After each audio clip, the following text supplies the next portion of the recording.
The broadcast is now starting. All attendees are in listen-only mode. All right, good morning, everyone, and welcome to the Region 14 Upper Rio Grande Regional Flood Planning Group meeting. Next slide, please. Before we get started, I'd like to go over a few items so you know how to participate in today's event. We've taken a screenshot of an example of the attendee interface for the GoToWebinar system. You're listening in using your computer's speaker system by default. If you would prefer to join over the phone, just select the phone call option in the audio pane dropdown, and the dial-in information will be displayed. Please enter any technical questions you have, audio or other access issues, into the questions box. If you know of anyone who's having difficulty joining the webinar, they can call in. I will soon enter the phone-in information for the public into the chat box. Please note that this phone-in number for the public is for listening purposes only. Additionally, please do not type questions for the members or the presenters into the questions box. The public will have the opportunity to provide comments and ask questions during the designated public comment periods as noted on the meeting agenda. Individuals who have registered using the online public comment registration form will be called upon and unmuted to provide their comments at the appropriate time. If you have not filled out the public comment registration form, but are a member of the public wishing to provide oral comments, please either fill out the form now, and I'll paste a link into the chat box, or you can raise your hand during the designated public comment period using the raise your hand button shown on this screen in the upper left-hand corner.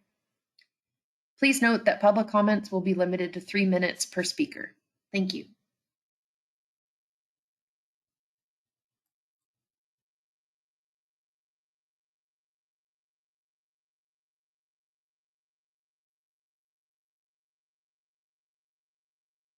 Good morning, everyone.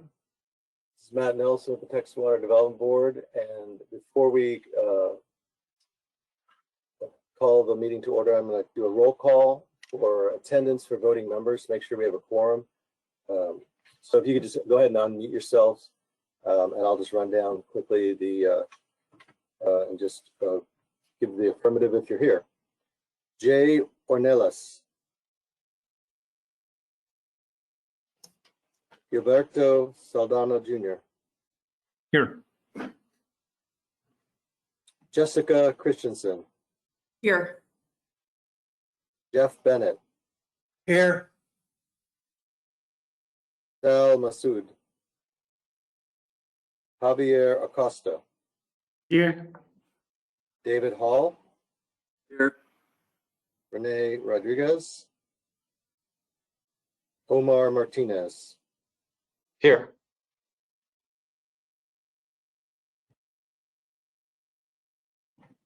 Yes, there's 6 people here and the quorum is 6. So we may call to order the meeting, which and then I'll take attendance of now the non-voting.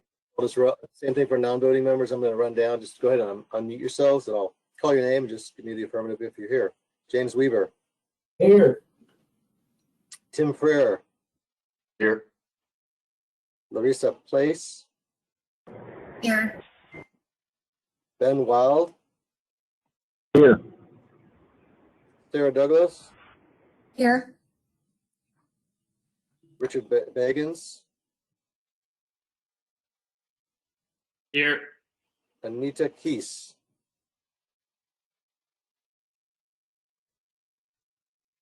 Anita Keese. Okay. All right. Well, welcome everyone. Again, my name is Matt Nelson, Assistant Deputy Executive Administrator of the Texas Water Development Board. Welcome to the inaugural meeting of the Upper Rio Grande Regional Flood Planning Group. I want to welcome you on behalf of our board members. I'm not sure if we have a board member here to we may have a board member welcome you later and say a few words. So we will proceed. Sorry, I got lots of things going on here. Well, anyway, welcome on behalf of all our board members. It's been a long road getting here, and there's a lot to do, and we really appreciate your service and submitting your name or having your name submitted, whether you liked it or not or knew it. We're glad you're here. We have a great group, and we're going to do everything we can to support you today in the meeting. So we'll get on with that, and a board member may pop in and welcome you at some point. So I'm having some computer difficulties this morning. All right, next slide, please. Here, can I speak now? Oh yes, Director Jackson is here. Hey, how's it going? Sorry, we're having some computer problems this morning. So just wanted to say welcome to everyone. Thank you so much for participating and being a part of this monumental effort. I think it's so exciting that we're moving forward with the first ever state flood plan. And of course, like regional water planning, it is a bottom-up process in Texas. Nobody tells Texans what to do. So it's really about local leadership, and just so proud and encouraged that we have so many talented people sitting around the table to kind of move forward with this very first effort. I think what we know is that we can't do things like we have done in the past. We kind of can't wait for an area to flood and try to go back and figure out what we need to do to mitigate it. We need to get ahead of the curve. We need to make Texas resilient. We need to make it future-proof. We don't know what's coming, but we need to plan for the future and put mitigation efforts in place, both structural and non-structural, so that we can protect human life and property. And a huge part, I think, moving forward for Texas in terms of the message that we send here locally, as well as across the nation, in terms of, move to Texas, we kind of got to figure it out. We've got the 1-2 punch. We've got the water, and as well as we can have those projects and those facilities in place to protect against future floods. So just appreciate all your effort. You've heard me many times say the better the data, the better the science, the better the science, the better the policy. And I think one of the really, insightful and useful things that's going to come out of this process is the increased information, data, modeling that we're going to be able to generate, to share with the regional water planning groups, and also have available for communities to use as they move forward and determine what level of risk they want to mitigate to. So bring you greetings from our other two board members, Peter Lake, who is our chairman. He serves in the finance slot, and then Brooke Pop, with all her energy, serves in the business and the legal slot, and of course I serve in the engineering position. So we're not a regulatory agency. We are here to serve. So if there's anything and everything that we can do to help you in any way, please just feel like that you can reach out. We have an amazing staff. Just so proud of the work that they've done and their support in this effort moving forward. They're passionate, they're resourceful, they're talented, and just so appreciate the work effort that they're putting forth so far, and that they're going to be supporting this group in the future. So thank you for your leadership. Thank you for pulling together collaboratively. Of course, what we know is that what impacts people upstream, also downstream, and vice versa. So important that we work together as a team and a group and kind of put together those things that we know will help us to be successful as a region and as a state. So just wanted to say thank you and appreciate all your effort, and welcome aboard. All right. Well, thank you. I'm glad you got in finally there. So next slide. This slide is just a reminder of what's on the agenda. This is a publicly posted meeting, and this is a summary of the agenda. There are sub-items on some of these items, but I just wanted to run through it quickly to kind of remind folks what's coming today. So we'll have member introductions after I do some housekeeping and facilitation business. Then we're going to have about 10 to 15 minute presentation, just a little more background on regional water planning, regional flood planning, and the process. My background is in water planning, so I make that mistake a lot. So we'll have a little presentation about that, get you up to speed a little more about what you're going to be doing. And then you're going to have the three big items that you need to make decisions today: bylaws, consider a chair, and then consider a political subdivision sponsor. So next slide.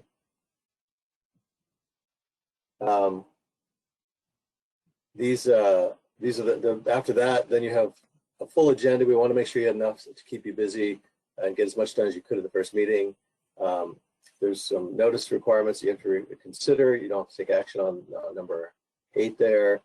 You'll be looking to authorize your political sponsor to apply for funding, and you'll discuss potential other voting membership, but you will not take action on adding any voting members. It's not posted for an action. And then just other housekeeping things, including a final public comment period. And there's also public comment on several of the other items as an initial comment period. So we'll make sure we have room for all that. Next slide, please. So again, we are welcome. We are hosting this because you don't have a political subdivision. So we're convening all the first meetings. We have one more after y'all today, and we have got all the planning groups meeting first time. And so I'm going to run the meeting until you've elected a chair, at which time the chair will run the meeting, and we'll do as much to support the meeting or continue to run it if the chair so chooses to direct us. We will follow Robert's Rules of Order and making decisions as best we can. Some folks may turn up on the phone. Everyone's on camera right now, as far as I know. My staff will correct me. We have a lot of staff in the background keeping things running. But if someone's on the phone, they can show up later. I can't see everyone all the time, and if people raise their hand, I can't always see that. But I'm going to take roll call votes when you make decisions generally. But when you want to speak, just go ahead and raise your hand. I'll try to call on you just to keep from talking over each other. But if I don't catch you, please just speak up. I want y'all to unmute when we have discussion item, and just try to, we're not at a table, but it'd be nice to try to feel like we're at a table and folks can just talk without having to constantly mute and unmute. So we'll see how that goes. If we have sound issues, we will deal with that. Time management, we have about a 3-hour window for the meeting. We can go a little over. Hopefully we won't have to. I think we probably can get within the window. We have an estimated time budget for you to help you stay on track. We sort of figure about a half an hour roughly for bylaws discussion, and then maybe a fair amount of time in getting your chair selected. We have the upfront time of the presentation and self-intro. So we think you can get it done, but we may have to prompt you, and just know that if we are pushing along a little bit, that's to help you be successful at your meeting. It's not about anything else except helping you get through your agenda, especially the big items. And if you don't get to everything on the agenda, it's okay, but you definitely got to get through the first big decisions to keep the ball moving for you. Next slide. So we're going to go through, and in the order of the names that are on the screen, just say your name, your interest that you represent, and just a little bit about why, how you ended up on a regional flood planning group. What led you to actually end up on this regional flood planning group? To give a little more background, these folks haven't all met, and it'd be good to hear from everyone. So we'll start with Oscar Cornelis, and I'm not sure I'm saying that correctly, but I believe he is not present. So we'll go to Gilberto. Am I saying that correctly? Yes, good morning. I usually go by Gilbert, that's fine. Gilbert, okay. Yes, so my name is Gilbert Saldana. I work for El Paso County. I'm in the Planning and Development Department. And I'm currently acting as the floodplain administrator for the county. My jurisdiction is basically the unincorporated areas of the county. And so obviously my interest is obviously flooding issues as well. So that's the main reason why I guess I was interested in participating and excited to be part of this group.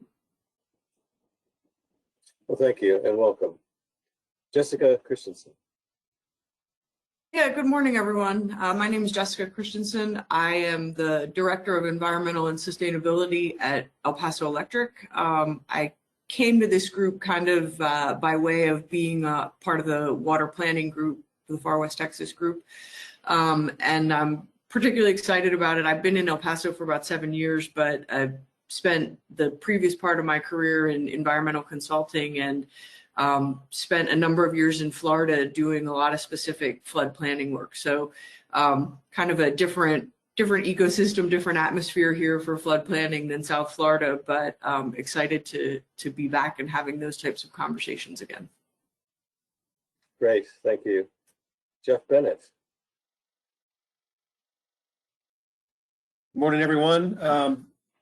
My name is Jeff Bennett. I work for the Rio Grande joint venture, which is a binational partnership focused on improving bird habitat. I began my career working on planned flooding in the Grand Canyon 23 years ago. I spent 15 years with the National Park Service working on environmental flow recommendations for the Rio Grande, and currently sort of focused on stream restoration and improving bird habitat along streams in West Texas. Flooding plays a role there. Yeah, so I was sort of recruited for this, and I'm happy to be here, excited about the possibilities. Great, thanks. And I'll note that Sal Masood, am I saying that correctly? Sal? Yes, this is Sal Masood. I'm sorry for being late. The confusion was with the time zone. I had thought I had enough time to log in at 9 o'clock Mountain Time. My secretary logged it in at the wrong time. I'm sorry about that. So if you could say, or just say we're going around, just self-introductions, just your name, your interest category, and then how you ended up on a regional flood planning group. My name is Sal Masood. I am a registered professional engineer in the state of Texas. And I am the principal owner of Rio Engineering that started business in 1987, mostly focused on land development projects. We've done a huge number of land development projects, from water sewer design, infrastructure design, streets,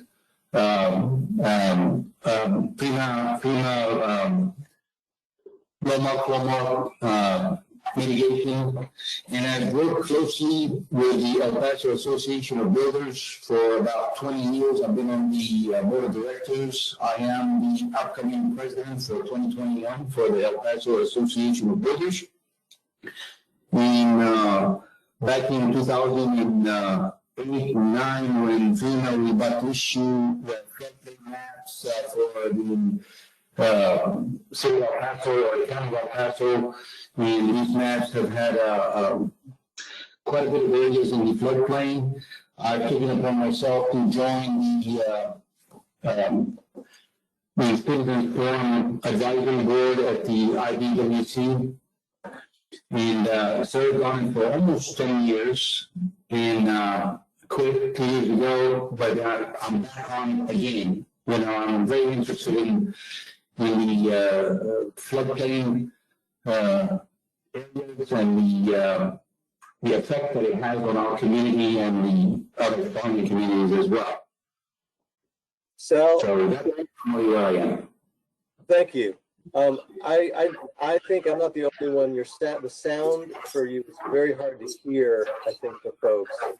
There's a call-in option. There's a call option to go to a call-in mode where you can see everything on your screen, but then use the phone for the audio.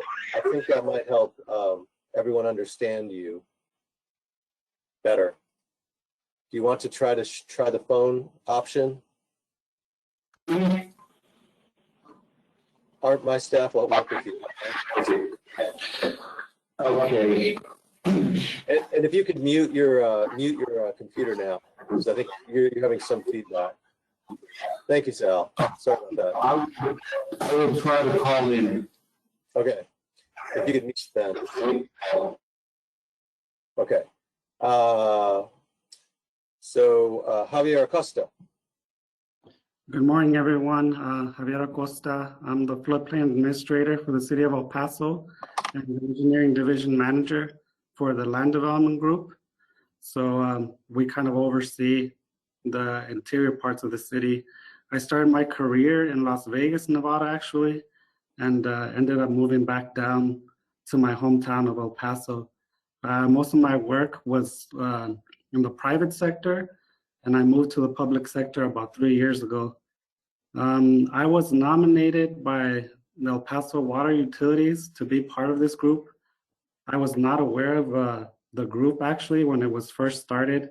So when I heard about it and they nominated me, I jumped on the opportunity to be on here. So thank you for having me. Great, welcome. David Hall. Hi, I'm the representative of the public from the Far West Texas Water Planning Group, and I've been in that group since about '98 as an alternate then, and then became a primary member and a board member. I'm retired Army, 21 years, and leadership role there, and retired government civil service for another 22 years. So I've been around the management areas for quite a while. I represent the public in this agenda, and I'm looking forward to the integration between the two, serving on both boards or both committees. Great. Renee Rodriguez, still not on the phone either. Omar Martinez. Good morning. My name is Omar Martinez, and I'm representing water districts. I'm currently employed at the El Paso County Water Improvement District number 1. In El Paso, we know it as the Irrigation District. How I got started in flood planning, I was unfortunate, me and my family, we were impacted by the 2006 flood that hit El Paso, probably the largest flood we've had in its history. Since then, shortly, a couple of years after I graduated college at UTEP, and I was hired by the Rio Grande Council of Governments, where my duties were to do the administrative support for the Far West Texas Water Planning Group. And I did that for a couple of years. Eventually, I moved on to the Irrigation District, and I've been here since. I currently serve as the alternate to the chair of the Far West Texas Water Planning Group. I'm very involved in the Water Planning Group. I make sure that the entire region is represented fairly. My time at the Rio Grande COG made me fall in love with West Texas and beyond just El Paso County. And so what I do at the Irrigation District, and also what I do in support of the Water Planning Group, is I help people access funding. So at the district, we currently manage 4 grants from the Texas Water Development Board. They were possible thanks to the flood planning process. And then I also leveraged the water plan, the Far West Texas Water Plan, to secure millions of dollars in water projects for the district from the federal government. And so also, as the flood plan was getting put together, I was very involved in the legislative process for rulemaking. And so I'm very excited about the opportunity to work with, being part of the flood planning group. Sorry about that. In addition to my work at the Irrigation District, I also did some work for the IBWC. I did drone work to help them certify levees. And then I also work with, I'm also working on other water projects in Presidio and in Van Horn. And so I'm happy to answer any questions. All right, well, thank you. Okay, so we'll go to the non-voting, your ex officio non-voting members from the agencies. We'll go down the list, and if folks could say their name and how your agency plugs into this process and supports the process. Sarah Douglas. Hi, everyone. So my name is Sarah Douglas, and I'm a government relations specialist at the General Land Office. So what I do is I work with communities and elected officials, both on the local level, state level, and the federal level, to communicate with them about the opportunities that they have with, GLO administered grants. So I'm here because I'm the liaison to our planning department. So I've worked on many planning studies with them in the past, and we just started working on our flood studies within combined river basins. So that obviously relates to this, and I'm very excited to be here. All right, thank you. Anita Keese. Hello, are y'all able to hear me? Yes. Awesome. My name is Anita Keese. I work for the Texas Commission on Environmental Quality. My role is as a special assistant to David Ramirez, who is the area director for the Harlingen, Laredo, El Paso, and Midland regional offices. I've worked with water issues my whole career in various capacities, both for Texas Department of State Health Services and for the private industry. I've been with the TCQ for 18 years. I've been involved in emergency response, drinking and wastewater issues, and that includes stormwater, mostly in the enforcement capacity. I am so happy to join y'all. I've been working closely with the El Paso office for 8 years, helping oversee their work, and y'all's flooding issues are very different.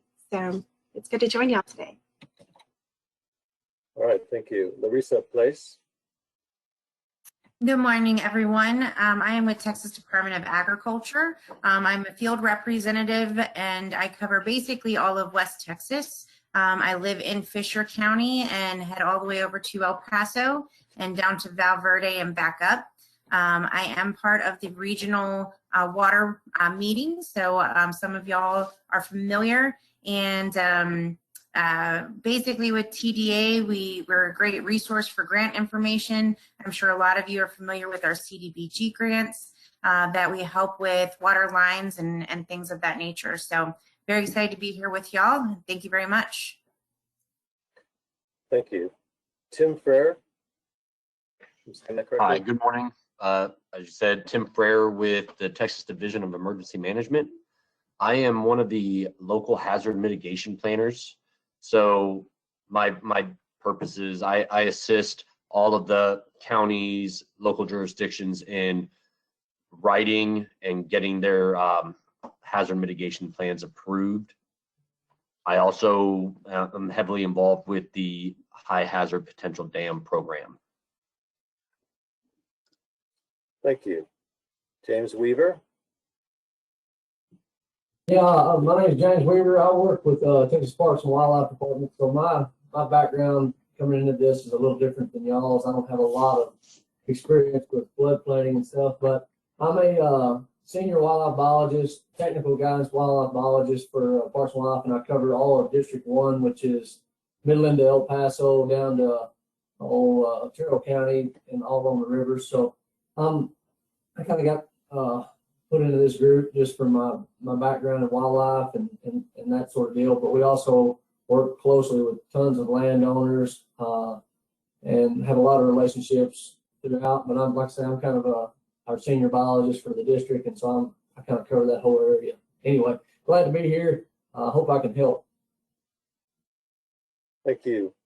Then is it Wilde or Wilde? Wilde. Wilde. Hello, my name is Ben Wilde. I'm a field representative with the State Soil and Water Conservation Board. We're a state agency that assists agriculture landowners with soil and water conservation and abatement of non-point source pollution. And we also have a grant program to assist sponsors of the smaller flood control dams with operation and maintenance and repair of those structures. Thank you. And Richard Bagans. Hi, everyone. My name is Richard Bagans. I am with the Texas Water Development Board, and I will be your guys' representative and contact person with the board going through with all of this process. I'm coming from a few years working with water planning, and I'm excited to work in the flood planning realm now. Thanks, Richard. There's some other folks, as you've already noticed in the background, helping you get on to the virtual meeting. Morgan White and James Bronikowski, and Reem June is here. She's the director of regional, the flood planning division. James is the manager, and Morgan is the team lead. You can't see James and Morgan. There's James. Reem's going to be backing me up if somehow I have some technical difficulties. You just take over, and might prompt on time, and she's going to present some. So, Reem, did you want to say a few words too? Sure. Good morning, everyone. Welcome. Thank you for serving in this position. We and the flood planning division staff is here to assist you, to help you deliver the first regional flood plan for your region. I heard some of you have experience with flooding, so you probably already know this, that the work you will do here in the coming years will help save lives and protect against suffering. So Thank you again for being here, and we are here to assist you as needed. And James, would you like to say hi? James is the manager of the planners who are going to be your liaisons. Thanks, Matt. Hello, everyone. Glad everyone's here and look forward to working with everyone. Just here to help and let us know if you need anything. Sorry, Matt. Oh, that's okay. Sorry, James. All these delays. And so that's just so you know who all is here on the screen and participating and supporting. And I also want to welcome the public. There are folks attending from the public, and so there'll be an opportunity to speak, and we welcome everyone, and thanks for attending today. So now we'll go on to the next item, which is a brief presentation on the region, a little bit about the region, then just a little more about planning and some of the activities. So as you all know, you are Region 14, Upper Rio Grande. The basin was one of the basins that was split, which was allowed under the bill, and just for practical reasons and other reasons, it made sense for some of the regions to have splits.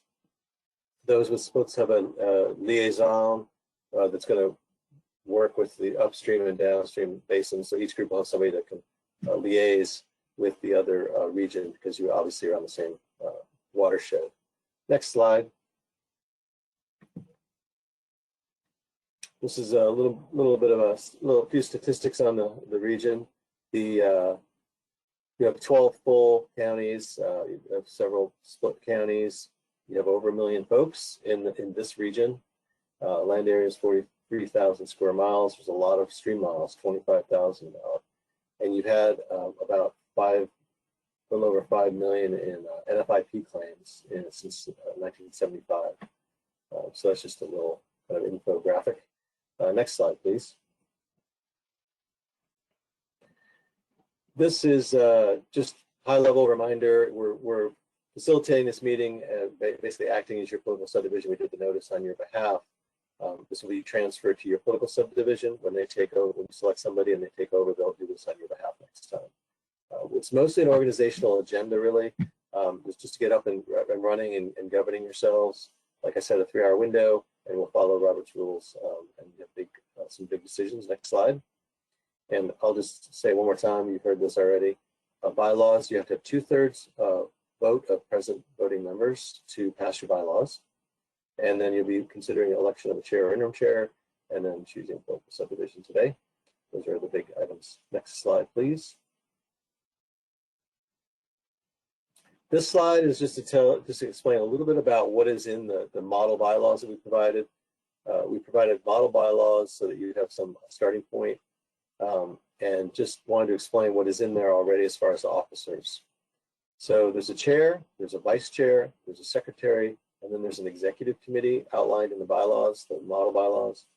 The chair is the executive officer. They clearly preside over the meetings. The vice chair backs up the chair in the event they can't preside over a meeting, for example. The secretary, in general, maintains minutes, takes attendance, those sorts of things. And then the executive committee, as outlined in the model bylaws, would be those officers plus 2 at-large members from the planning group. So that's just what's in the bylaws. Just wanted to kind of highlight that. Next slide, please. So the planning group sponsor, you're going to choose one today, hopefully. Their responsibilities, we talked about this at the orientation, but I just wanted to go through it for folks who aren't familiar, the public who are here. That entity applies for grant funding from the board. Those are legislative appropriations on behalf. They enter into a contract with the Water Development Board to manage those funds. They also then turn those funds to procure and manage a technical consultant on your behalf. They also can use some of those funds to pay direct costs. And there is some limited labor allowed to pay for some of the staff time required to support you. But they'll manage that. They'll hire the technical consultant, procure them on your behalf, and you'll direct them, the consultant. They also do a lot of administrative activities just to support you in general, finding rooms, making copies, making one of the big ones is meeting notices, making sure that they're posted in accordance with the rules and Open Meetings Act, that sort of thing. And then they ultimately are the folks who deliver on under the contract your plan to the board. Next slide. It's the templates out there. It's water planning process. So you're familiar with that. That's the same fundamental structure and relationships, roles for a political subdivision and the board and you all. This slide is just a reminder to some folks who aren't familiar with the hierarchy of, law and then administrative code and then or statute and administrative code. The font is, the bigger the font, the more it dominates. And it's in order of precedence. Statute, Senate Bill 8 was the statute that created the initial framework for regional flood planning and state flood planning. And then under that, we developed, did a rulemaking with a lot of public input. And the agency rules from that are Texas Administrative Code 361. Those lay out the process of planning largely, but at a relatively high level still. Then there's a grant contract that we're going to have with scope of work, and then we'll have additional guidance to assist in implementing the planning process and support with templates and further explanation. That's just a reminder of sort of how things fit together and what takes precedence. Next slide, please.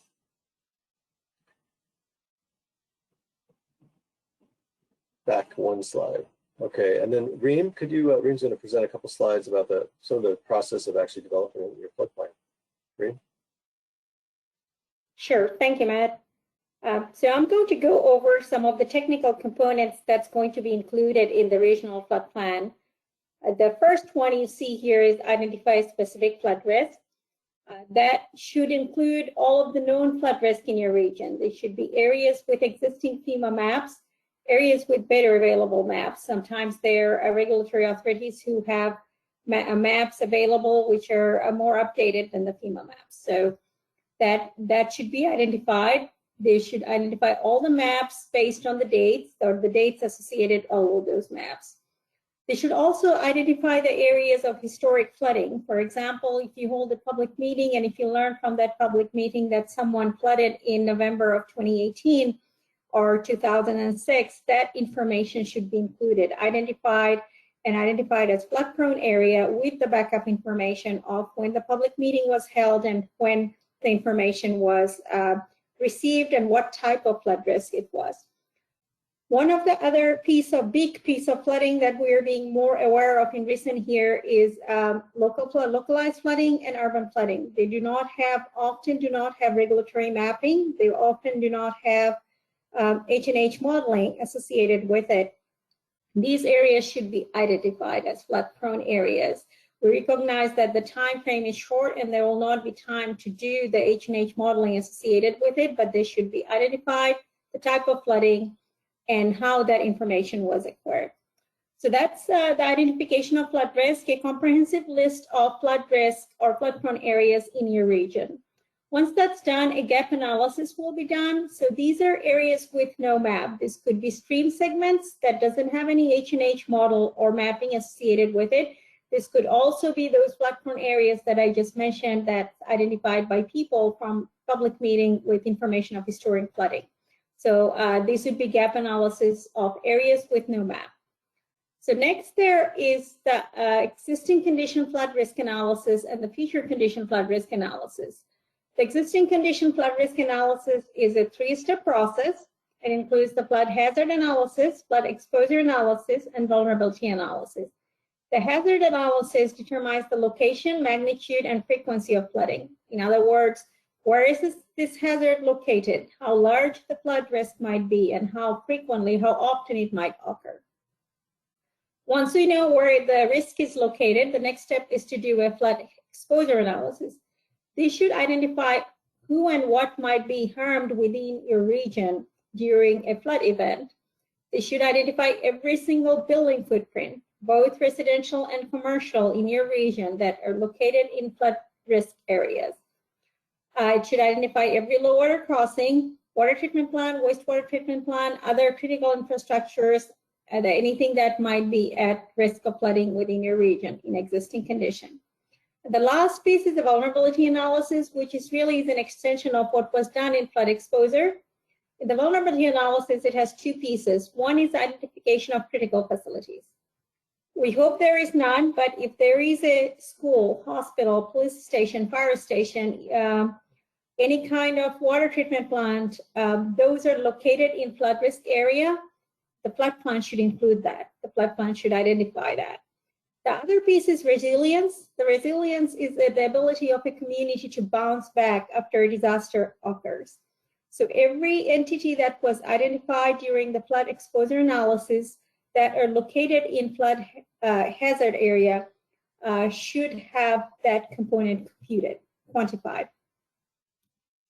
So once the existing condition is done, it's the future condition flood risk analysis, which was essentially follow the same steps, flood hazard analysis, flood exposure, and vulnerability analysis. But instead of the existing condition, this is going to look at how does the flood risk look like 50 years down the line.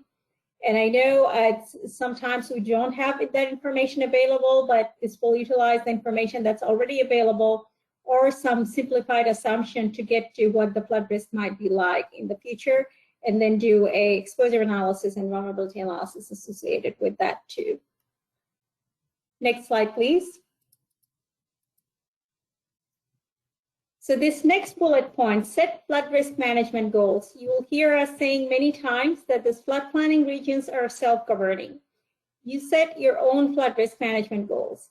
We will, in our guidance document, provide some best management practices that we'll put together from our state. So these would be things like, do you want developments to be happening in 1% flood risk area, 1% annual chance flood risk area in the future? How would you want to do that? How much freeboard would you want if there is going to be development in, for example, 0.2% annual chance flood risk area? How large of a flood flow should pass through a low water crossing? So those are the kind of goals that you'll set as a regional flood planning group, hopefully utilizing the guidance document and working with your consultant. You'd set your own flood risk management goals. The next 3 bullet points, identification and recommendation of flood management evaluations, FMEs, flood management strategies, and flood management projects. These are the bulk of the flood plan. The first one, the flood management evaluations and FMEs, are pretty straightforward. These are all the areas that was identified during flood hazard analysis as flood prone areas, but does not have recent updated modeling and mapping. They should include, like I mentioned, the stream segments that doesn't have any H&H modeling and mapping. They should also include areas with, for example, 1970s FEMA paper map. So that obviously needs update. So it should be identified in FMEs as this is a flood prone area. It doesn't have up-to-date model and risk information. This should be evaluated. So those are the list of FMEs in your region. The next is flood management strategies. This is similar to water planning. This is long-term solution ideas that still needs to be formulated. For example, this could be regulatory enhancement that you would identify and recommend. This may or may not involve construction.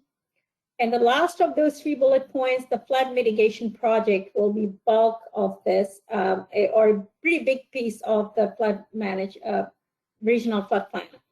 The flood mitigation projects are projects in your region that will reduce the risk of flooding in your region.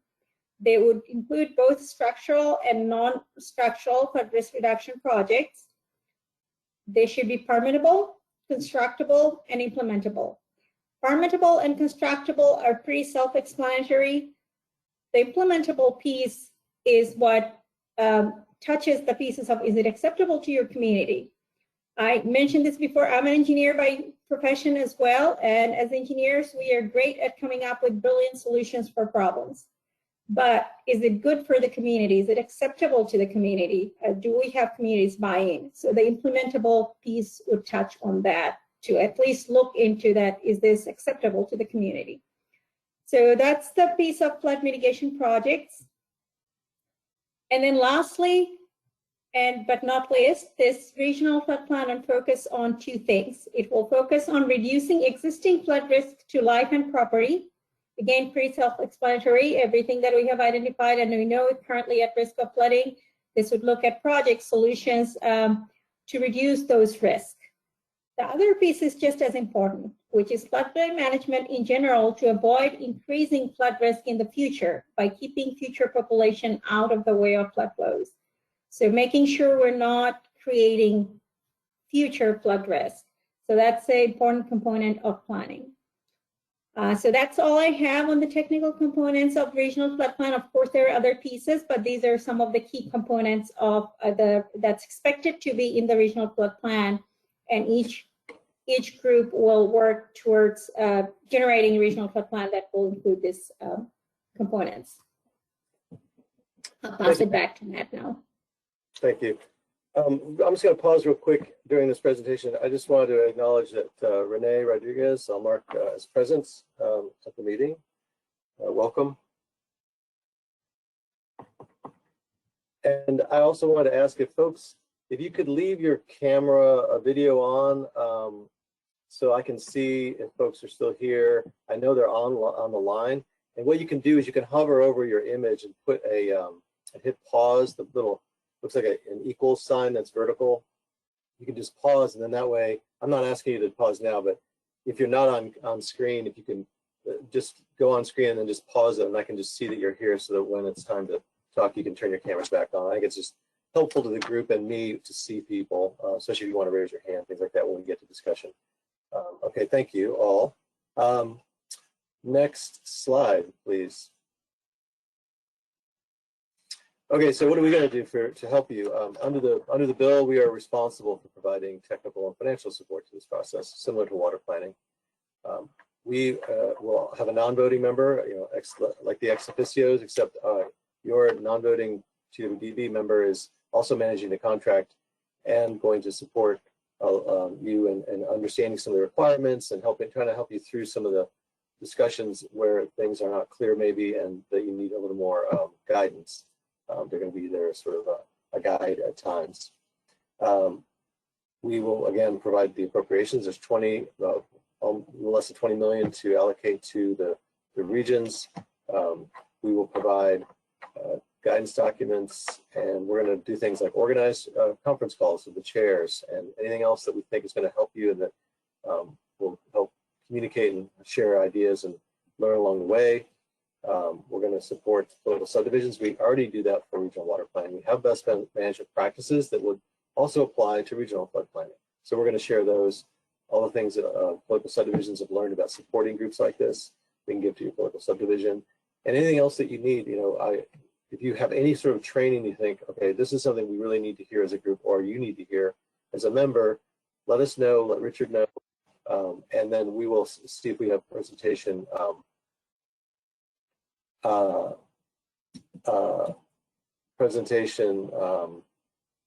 materials to get you the information you need, or in another form, maybe written.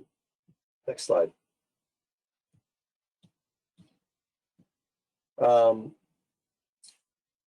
So this is about the general responsibilities of members of the planning group. But one thing I want to start with is just a reminder that you all are here representing an interest category, and you represent that interest category for the entire region. So I used the example in the orientations earlier this last month. If you are the industry representative on a flood planning group, and if you work in a cement plant, you are not just on the planning group representing your cement plant. You're not just representing cement plants for your company or your company. You're not just representing the cement industry. You're representing all industry in the entire region. And that may mean reaching out to other industries that you might not be familiar with. And I'm not talking about just the industry representative. That's just an example. But if you represent cities or counties, you represent all counties and all cities, and they should feel like they can reach out to you, and you can reach out to them to make sure you're aware of the issues that they have, because that's who you're representing for the entire region. And then ultimately, all of you represent all the interests in the region and all the people in the region. So it's clearly it's a balancing between getting things done as a group and also ensuring that you're looking out for your interest area. So on with the slide. Flood planning statute and rules. You have to follow all those. Those are key. Previous slide, please. Yeah, thanks. You have to adopt bylaws. You're going to govern yourself. Once you have bylaws, you're going to self-govern largely. You're going to consider designating additional representatives if necessary to ensure adequate representation in the region. And I cautioned during the orientations about adding too many voting members too quickly. You should think holistically and comprehensively about how you think you might want to add, if any, additional members, because we've seen in water planning, I've seen myself, some of the groups have grown large, and I've heard confirmation of some of the members. They can get relatively large, and you should just think about these things ahead of time before you move too quickly, I suggest. You will designate a political subdivision. You're gonna hold a lot of public meetings. It's a very transparent process. You have to consider public input. There's a lot of notice requirements. One of the things you're going to do once you have a contract with the board with funding, you're going to help select and direct a technical consultant who will develop the meat of the plan that you're going to be submitting. And there's a lot more to talk about what's going to go into the plan later. You're going to also have to make sure there's a website maintained. Political subdivision will do this. They'll do a lot of the meeting materials, but you need to make sure they're doing it and maintaining these things. Next slide.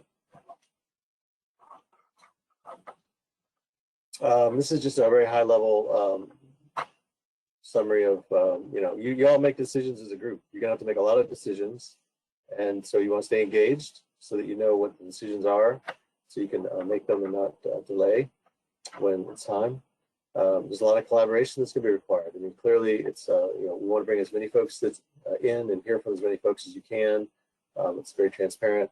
And again, the framework that's set up in statute and rule is to allow you to have your own plan with your own goals, your own projects, but still have a framework that allows us to fit it together at the state level or state plan. And so we have, apples to apples kind of content going into a state flood plan. And then after this cycle, which is not quite half as long as a 5-year cycle, the next cycles will be 5-year cycles. Next slide, please. So the timeline, I'm not going to go into all the details, but bottom line is there's the 2 dots on the right, the red ones. They are immovable. Those are statute. We have to have a state flood plan by September 2024. And your first final regional flood plan is due to us January of 2023 with a draft plan that under the contract right now, we think the draft plan is going to be due in August. Excuse me, August 1st, so that there's time for public comments and for you to make changes and for us to review it and then submit a final. So there's a lot to do, and we're going to give you a more detailed schedule soon so you can see how the different tasks line up. And it's really a self-paced. I say it's a self-paced process. You're all developing plans with standard chapters, standard tasks that we're going to have standard scope of work. All the regions are going to have the same scope of work under their contract. The basic tasks are similar. You have the chapters in the plan will be structured similarly the first round. And so you have a template, you have a process for that, but you're going to do these things at your own pace. And once you have a couple of meetings, you're all going to start being at slightly different paces for doing different things. So we can't just have there's not one schedule we can say that applies to everyone. Next slide, please. Okay, so this item 5 is for discussion of bylaws. And so we sent you model bylaws, and as I'm saying now, I'm becoming, I guess, an expert on this item because we've had 12 meetings that I've been to already in the last week with groups like yourselves. So if I may share my thoughts on how you might proceed, and then you can tell me if that sounds okay to you. That's unless somebody else has something they already would like to do differently and how they'd like to proceed. But I'll tell you how I think it might work, and then see if you're okay with that. Does that sound okay to everybody? Anybody object to that? So we'll do a little summary of the little lead up to the bylaws. Next slide. I'll summarize a couple of things about the bylaws and what's required in the bylaws, and then what we can do is put the bylaws in a Microsoft Word document on the screen. We'll scroll through and show you highlighted that we think you should just be aware of. We've also noticed a couple of things from these 12 other meetings we've been to that many of the plan groups decided were a little too restrictive, and that's something that we probably should have changed and had properly done in the bylaws in the first place. So I'll point those out so that you can save some time figuring that out yourselves, and maybe make a couple of changes that we think you probably should just make as a default, or at least consider. So these requirements on the screen right now, that is in rule. Those are the things that have to be in your bylaws. Just so you know, the model bylaws address those, and this is just a reminder that you can't, take out a lot of things in your bylaws without getting in trouble with, not having enough content. I just want to make sure you understand there's some required things that are in the bylaws, but they're in the model bylaws for now. So next slide. I'm not going to go through all those. Next slide. Okay, so this is simply a summary of voting requirements that are in the model bylaws.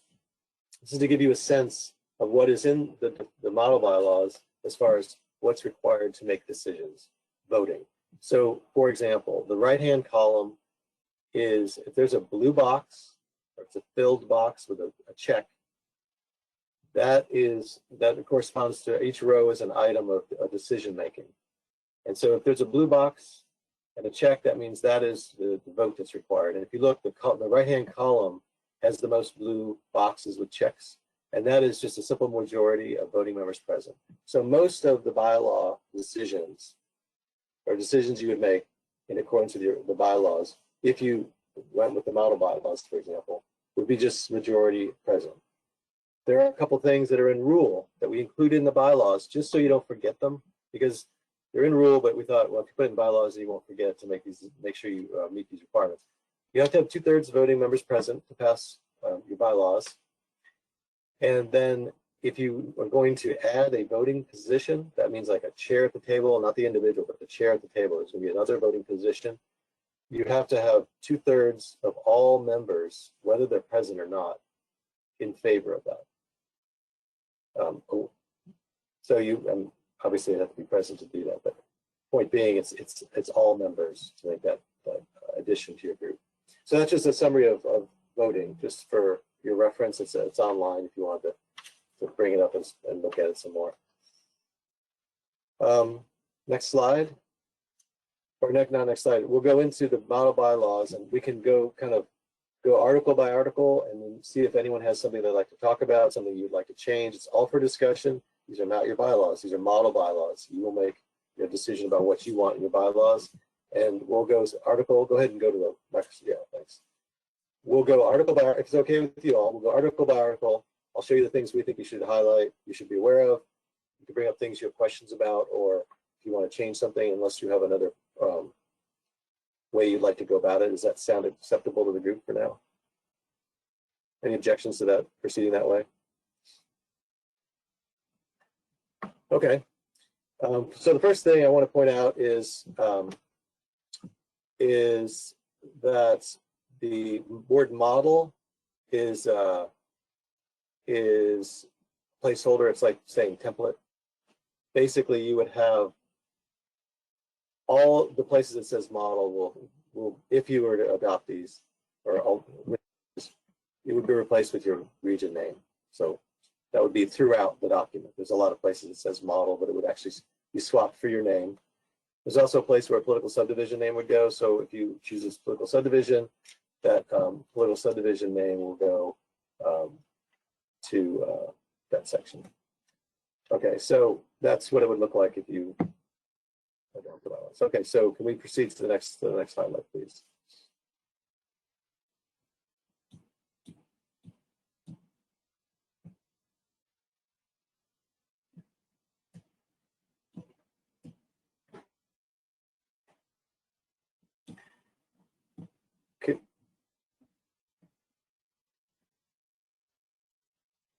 Okay, thank you, Reem. I think Reem is doing this. Keep going. Yellow highlights are things we want to point out. Gray just means it's copied from statute. Keep going down to the first yellow, please. Thanks.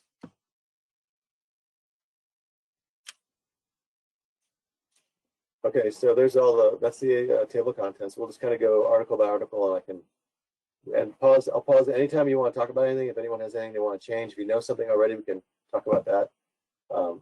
Continue, please. Scrolling. Hopefully you've taken a look at the bylaws and have a sense of them. Voting membership, the yellow highlight there, the first yellow highlight is in all the model bylaws, there was a 18-member maximum. It doesn't mean you have to have 18 members. You have 11 now, because you have 11 of the 12 interests in your region.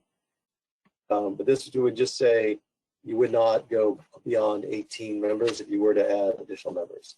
You could change it it's not something that suggests that you have to have 18 members. It's just along the lines of capping yourselves so you don't get too large, for example.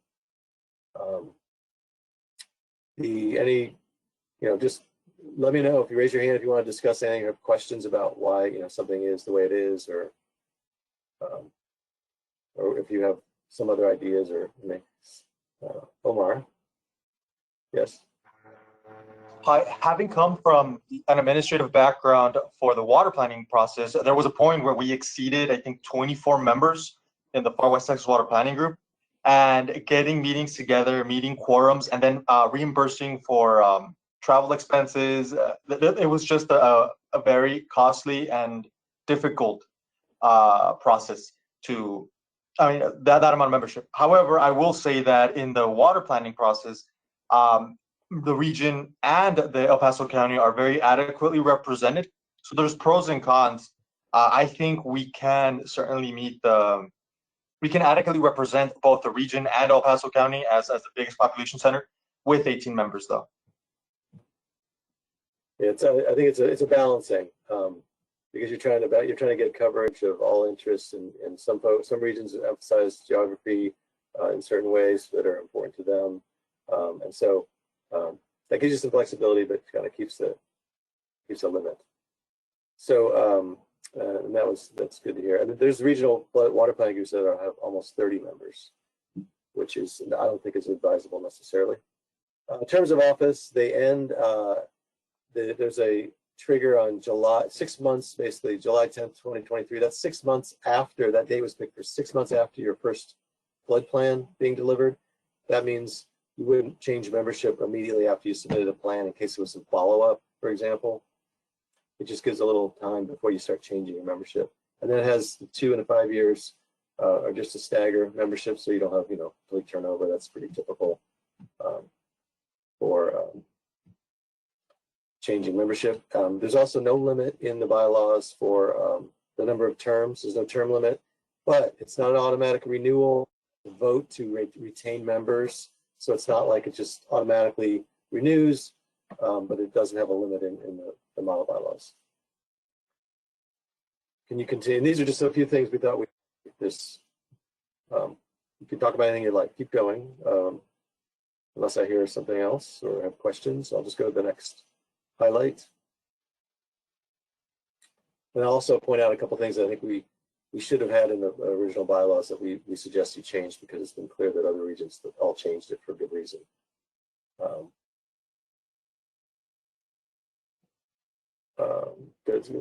Alternates. Matt, David has a question. Oh, I'm sorry. I didn't look. I was looking at the screen. Go ahead, David. Back on section 5 on page 4. I don't know whether we went past that or not. Are we not there yet? Yeah, we went past that, but we'll go right to it. In section 5, the word in the last line, I assume that the word shall means that you guys are mandating that we consider removal from membership. I think that's kind of, in the water planning group, we've kind of used that at the discretion of the group, and I'm kind of supportive of having shall change to can, so we actually have an option if we want to do that. If shall means we still have an option, I'm okay with the word shall, but I think there ought to be an option of the group. Sometimes those positions are really hard to fill, and we can contact that person and put a little leverage on them to perform better, and that's what we've done in the water planning group. Okay, how do you want to change the second shall in that last sentence to may? It's absenteeism and shall be subject, and I thought that may or can.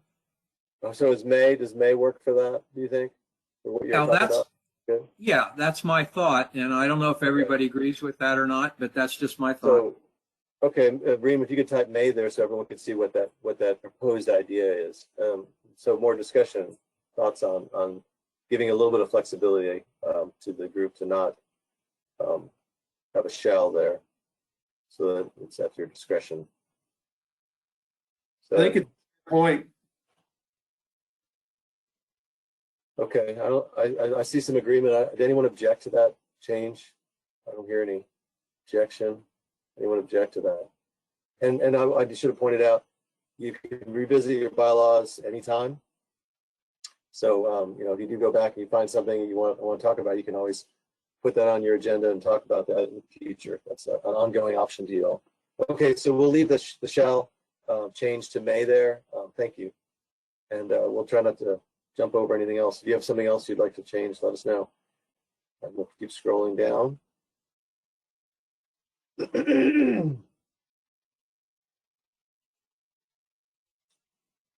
Okay, stop. So this section here, section 2 of, I'm not sure what article it is, but it basically says, within 30 days of adoption of these bylaws, the voting members shall select initial officers. We probably should have drafted the model bylaws to give more time there, because I think most of the planning groups have realized 30 days means you have to meet in the next 30 days, right? So maybe you want to consider whether you're going to meet in the next 30 days. You haven't picked your next meeting date, so you don't even know that yet.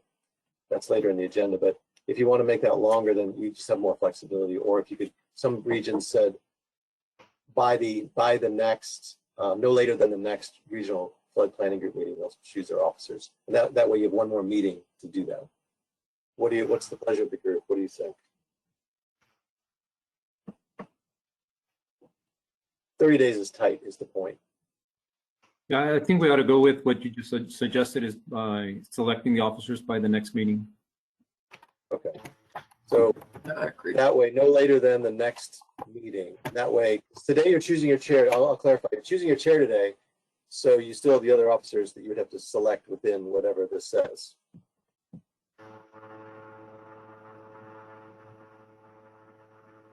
So, does everyone okay with that? Do I see some agreement?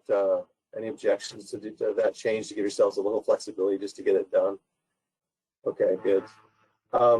Next thing that we probably should have caught, and because we were having meetings late in the year, this next section under B, section 2B on the screen there that's highlighted, that has you selecting your officers at the first meeting of the calendar year, but you're about to select officers, so you'd have to reselect your officers, you know, right after the end of this year. You'd be doing it again. So other regions have said, beginning in 2022, you will do that. And that way you don't have to re-elect your chair and your officers in 2 months. And then you will just start doing it every January, beginning in 2022, the next year. And that way it just saves you some actions that you probably don't want to take twice in 3 months. Does everyone understand that? The benefit of changing that? Okay, I see some thumbs ups. Any objection to that? Any questions about why that would make sense? Okay, you're getting the benefits of 12 other regions, so that's good. So we can continue. The gray is just statute rules that we put in the bylaws to help you make sure you don't miss some requirements. Okay, the last thing that we did not realize was that this Article 15, the title has adopting and amending the bylaws, but the body of that article that doesn't actually refer to amending.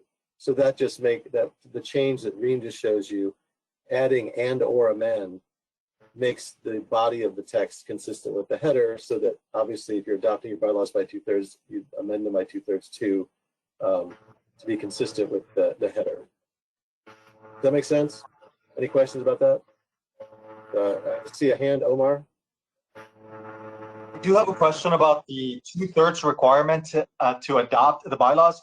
There's with Mr. Rene Rodriguez joining us, where there's 7 of us out of 11, we don't have a 2/3 majority. We would need 8. 2/3 present. Am I correct? 2/3 present. Understood. Okay. Yes, good question. Mr. Hall has a question. Back on Article 9, Section 2. Okay, we'll come back to this one.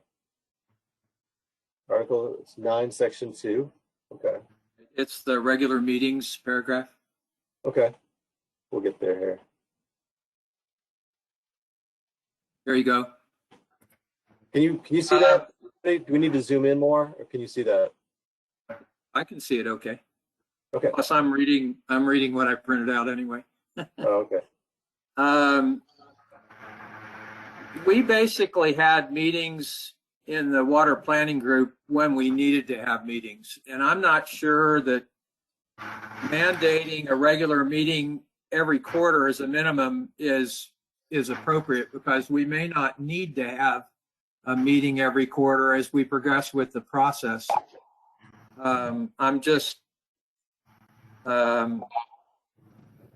I agree with adopting a regular meeting schedule for the ensuing year, but I'm not sure that mandating a meeting every quarter is an appropriate mandate. I don't quite know how to change it. I think basically we had meetings as required. There were times we had meetings 3 months in a row, and there were other times where we didn't have a meeting for 6 months. So maybe a paragraph or a sentence that relates to having meetings as required. I don't know what what was your thought at requiring one every quarter? We just went with some best practices that we saw, and it seemed like a reasonable way to keep the ship moving. We think you're going to be meeting a lot, but maybe in the next cycle you may not meet as often. But I think this cycle you will meet a lot. But your point is well taken, that you don't want to tie your hands and force a meeting if you don't need one, right?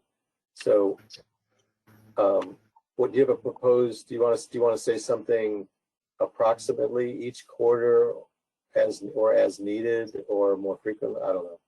You have a suggested change? That sounds fine. I think the word approximately every quarter, something that gives us a little leeway if we really don't need one.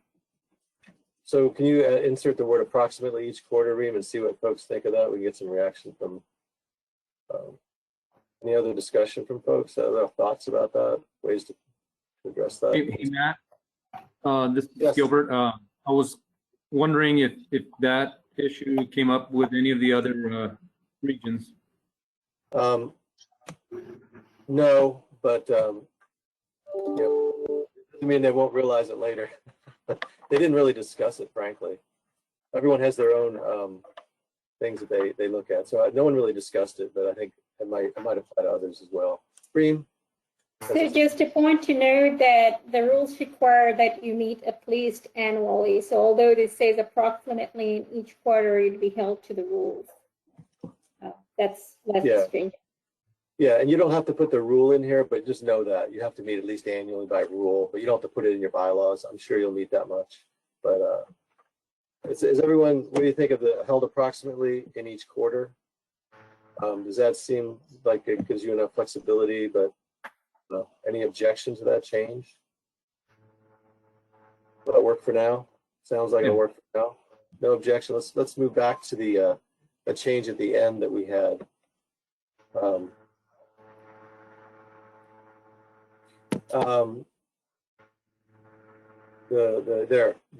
just wanted to go back to this because I didn't finalize review. Mr. Hall, what is your? I've got another question about Article 12. Before we get to there, Article 12, Section Article 2. 12. Article 12, Section 2. Then we'll go back to this. Right.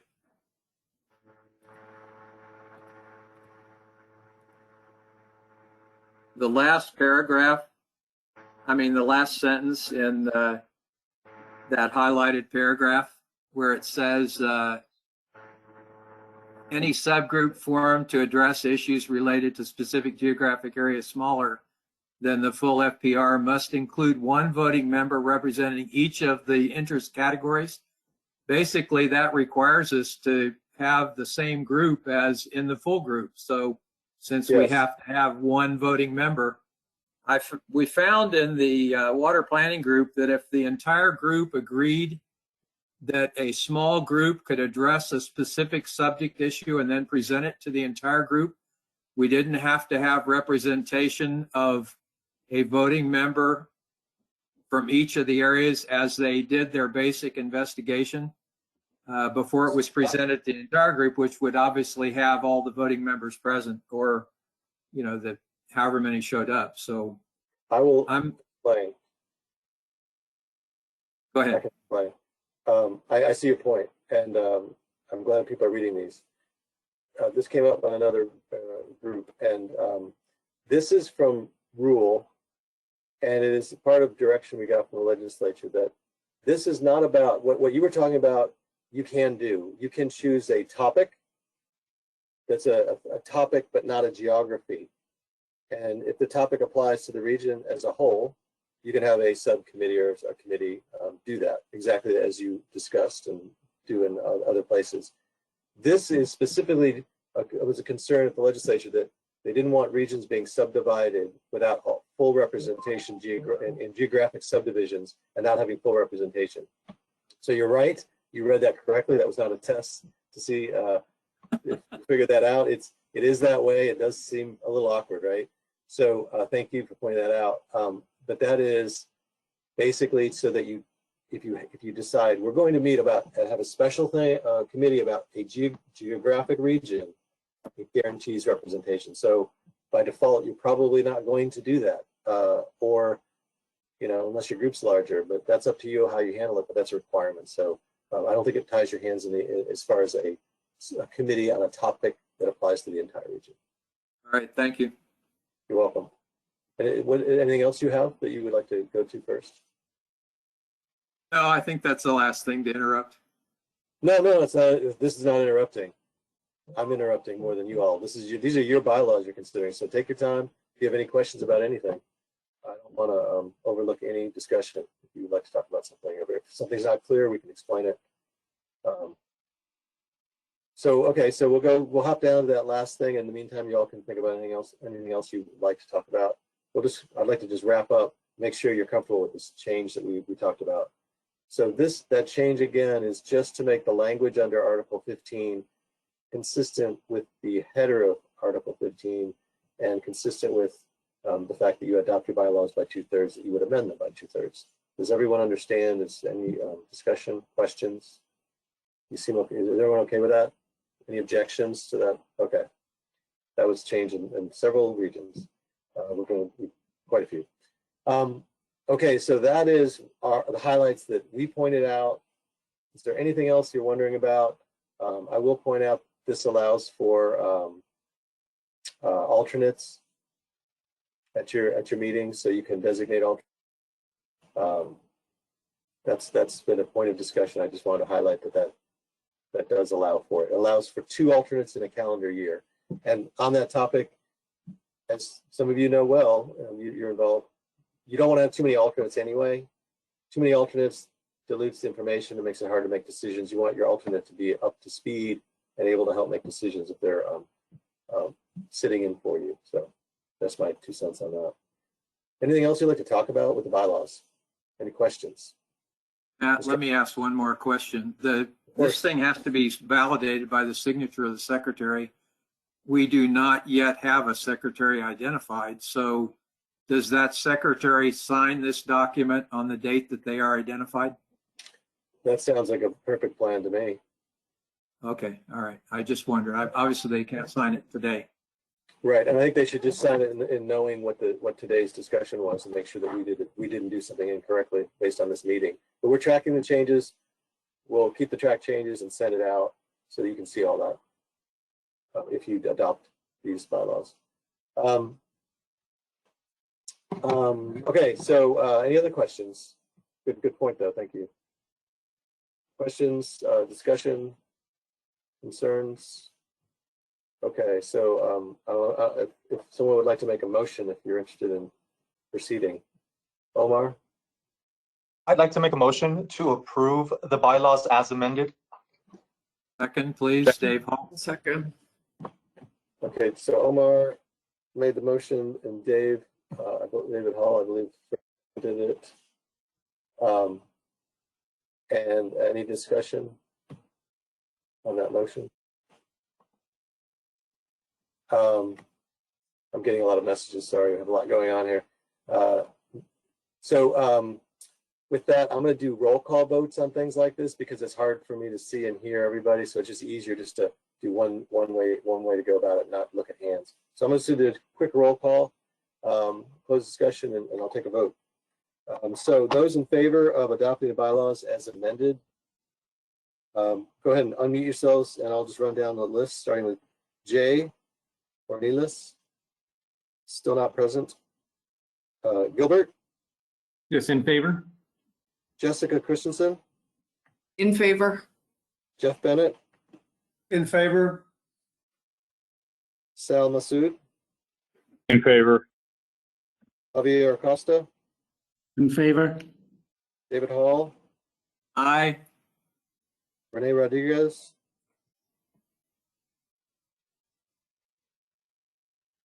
Renee Rodriguez? We can't hear you. You might be muted if you're there. I'm not hearing Renee. Omar Martinez? Aye. 7 folks in favor. So you have 7 out of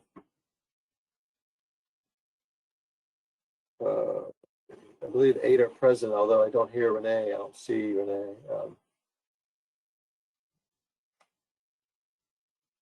And then there are 2 absent, but as far as those present, you need 2/3 of those present. So you have 7 out of 8, which is 2/3. So you passed your bylaws. Right. Okay. So we have an abstention from Renee, basically, because I don't hear him. So you have unanimous. So, okay. Oh, absent. Right. He's absent. Yeah, absent. Okay, so you passed your bylaws. That's the punchline, and well done. First big decision. Thank you for being prepared. That helps a lot. The more you prepare for these meetings in the future too, the easier things will be for you all. So we'll move on to the next item, and I will explain the process before we begin the process of considering agenda item 6 for considering and nominating, considering a chair or interim chair. So we're not going to take nominations until I'm done explaining. And then after I've explained and answered any questions, then I'll proceed to open the floor to nominations. But first, I'll go to the next slide to explain a little more about the process. So the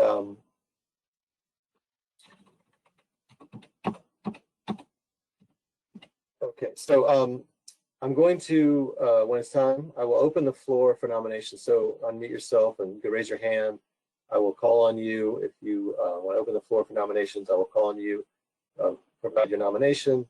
I will confirm the nomination. You may self-nominate, and there is no requirement for a second. And then after I've gotten the first nomination, I will ask for more nominations if there are more nominations, and so forth. And then when I don't hear any more nominations, I will close the nominations. And then there'll be discussion, and the nominees and or anyone else may speak and discuss if they would like. And then after the discussion, we will take a roll call vote in the order that the nominations were received.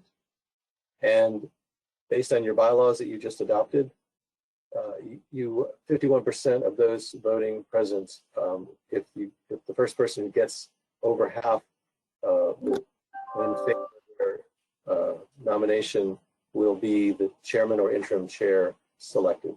And so we'll proceed with the first nomination. If they get 51%, then they are the chair, and so forth. Yes, sir, Mr. Hall. I'd like to nominate Omar Martinez. Okay, well, first, before you do that, I hold that thought. I want to just ask if anyone has any questions about the process.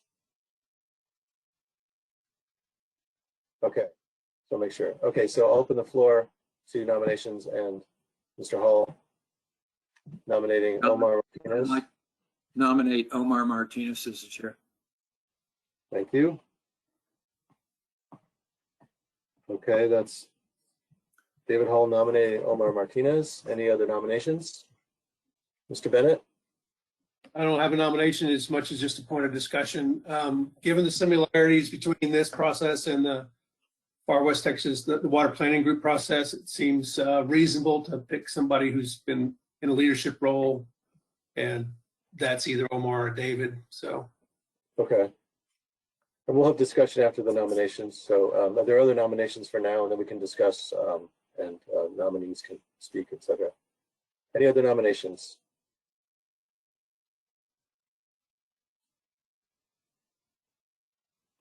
I don't see any hands. Anybody? Any more nominations? Just want to make sure there's no other nominations. I don't hear anybody. Don't see any hands. Okay. Then I will close the nominations. And we have one nomination, and it's for Omar Martinez. And Mr. Hall, you raise your hand. Want to speak? Can I move for acclamation? Mr. Hall moves for to select Mr. Martinez by acclamation. Second. I'll second. Yeah, second. Jessica seconded. We have a second from Jessica on the motion to affirm by acclamation. Any discussion? All those in favor, say aye. Aye. Aye. Aye. All opposed, say nay. Could I see hands? I'd like to make sure we have 51% for our record. Hard to see. And if so, I have Mr. Hall in favor. I have Mr. Bennett in favor. I have Omar in favor. I have Javier, Jessica, Sal, and Gilbert. I don't see or hear anything. I'm not sure if you're I abstaining. think he might be frozen. Gilbert? Yes, I'm in favor. You're in favor. Okay, sorry, I couldn't tell. I apologize. So I see unanimous, and Renee Rodriguez is absent, as far as I can tell. Renee, correct? So Renee is absent. So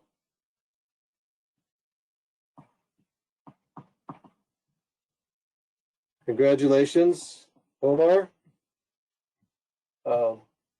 You have been selected the chair of the Upper Rio Grande Regional Floodplain Group. Would I say a few words?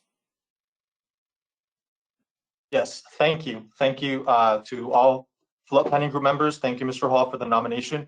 It's been a pleasure working with most of you, actually, with David Hall, with Jeff Bennett, with Jessica.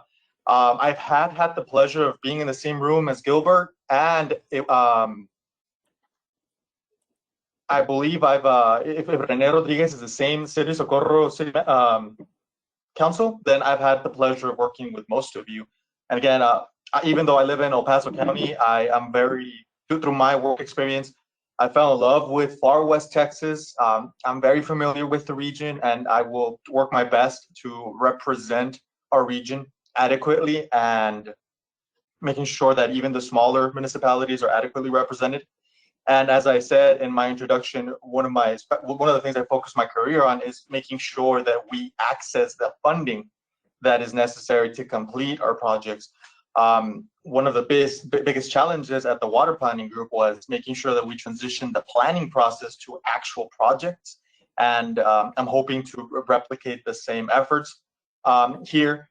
I'm very conscious of our limited water supplies. I see flood water, stormwater, rainwater as an alternative water source. But I also think we need to both put it to beneficial use, but also protect the environment. And so please, if there's anything, if there's any feedback that you can give me as we're moving forward with the flood planning process, please let me know. I'm very open to feedback, including negative feedback. And I'm just happy to be able to fulfill this role. Thank you. Thank you. Great. So what we've been doing, and you're doing well on time on this meeting. So we're about an hour and a half in, and what we've done is we've taken a 5-minute break after chair selection, and we can talk to your chair and help kind of line up the rest of the meeting with Omar. And then is everyone okay with taking a 5-minute break and being back at 10:41 sharp, 5 minutes literally? Is everyone okay with that, Mr. Chairman? Yes. Okay. Everyone's okay. Yeah, and so let's do that. So in 5 minutes, we'll all be back at 10:41. Sorry, 10:41. All right. See you in 5 minutes. And Mr. Chairman, if you could stay on, we'll just check in real quick about the rest of the meeting. Yes.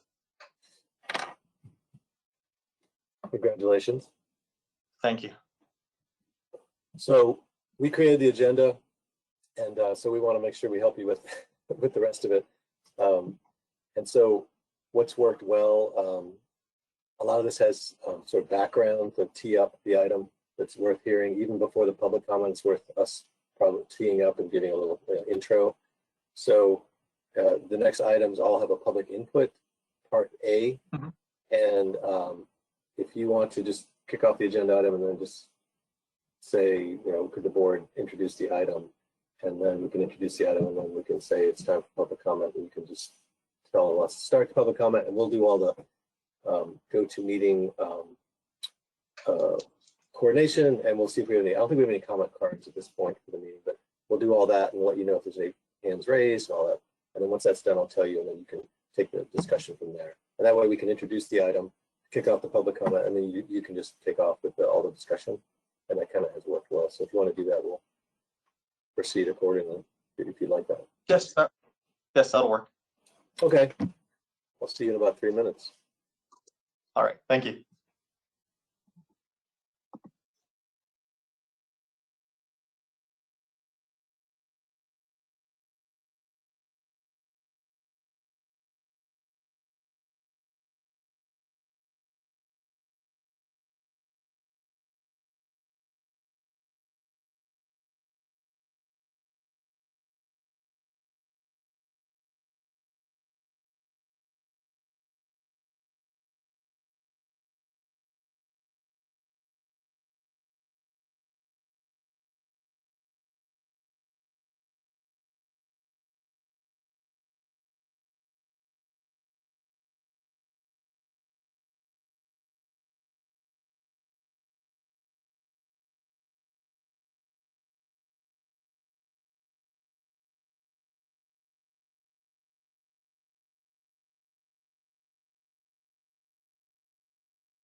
Okay, well, we're at 10:52, and we should check to make sure we have a quorum. So if we could see folks, or I could do a roll call just to make sure we have a quorum. If I can't see folks, maybe I'll do that. So let me see.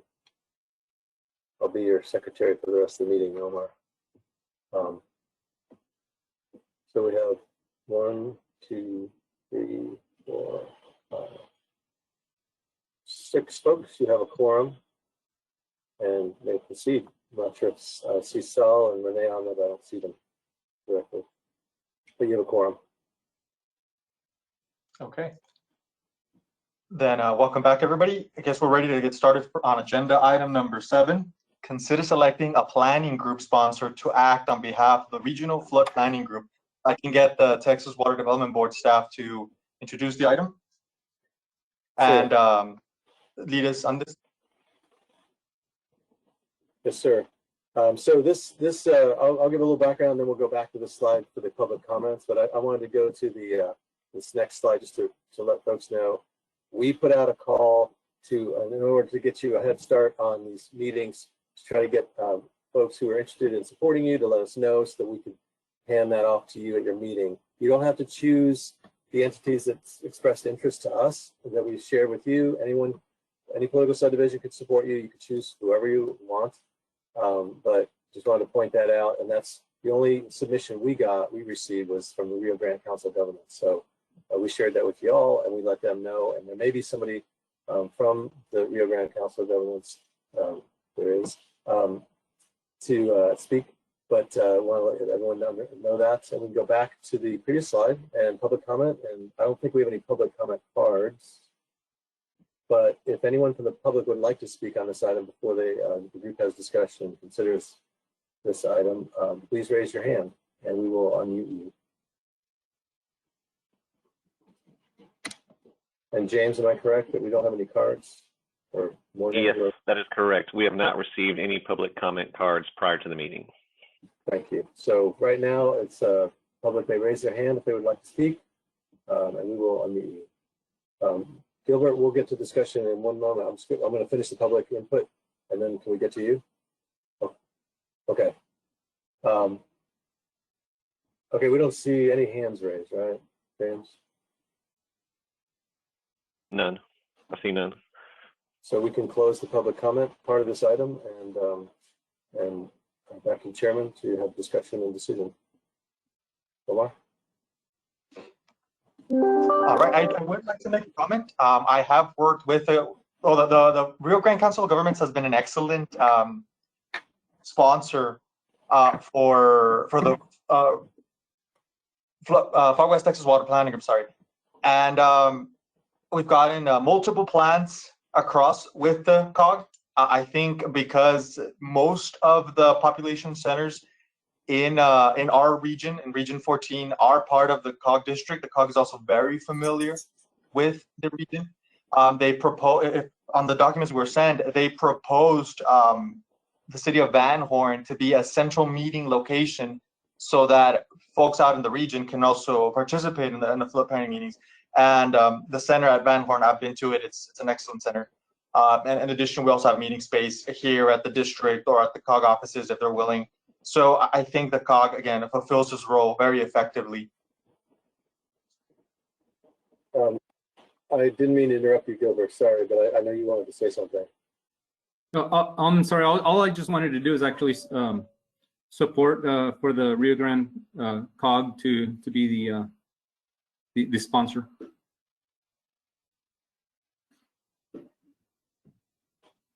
If there are no other discussion, I'd like to entertain a motion. If anybody can make a motion to approve the COG as So sponsor. moved. So moved. Second. So for clarity, Jeff Bennett, I believe, made the motion. Al-Masood, second. And Sal Masood, second. Okay. Okay. So we have a first and a second. Well, 1 second. So we have a first and a second. Any other further discussion? Okay. then I'd like to put it up for a vote.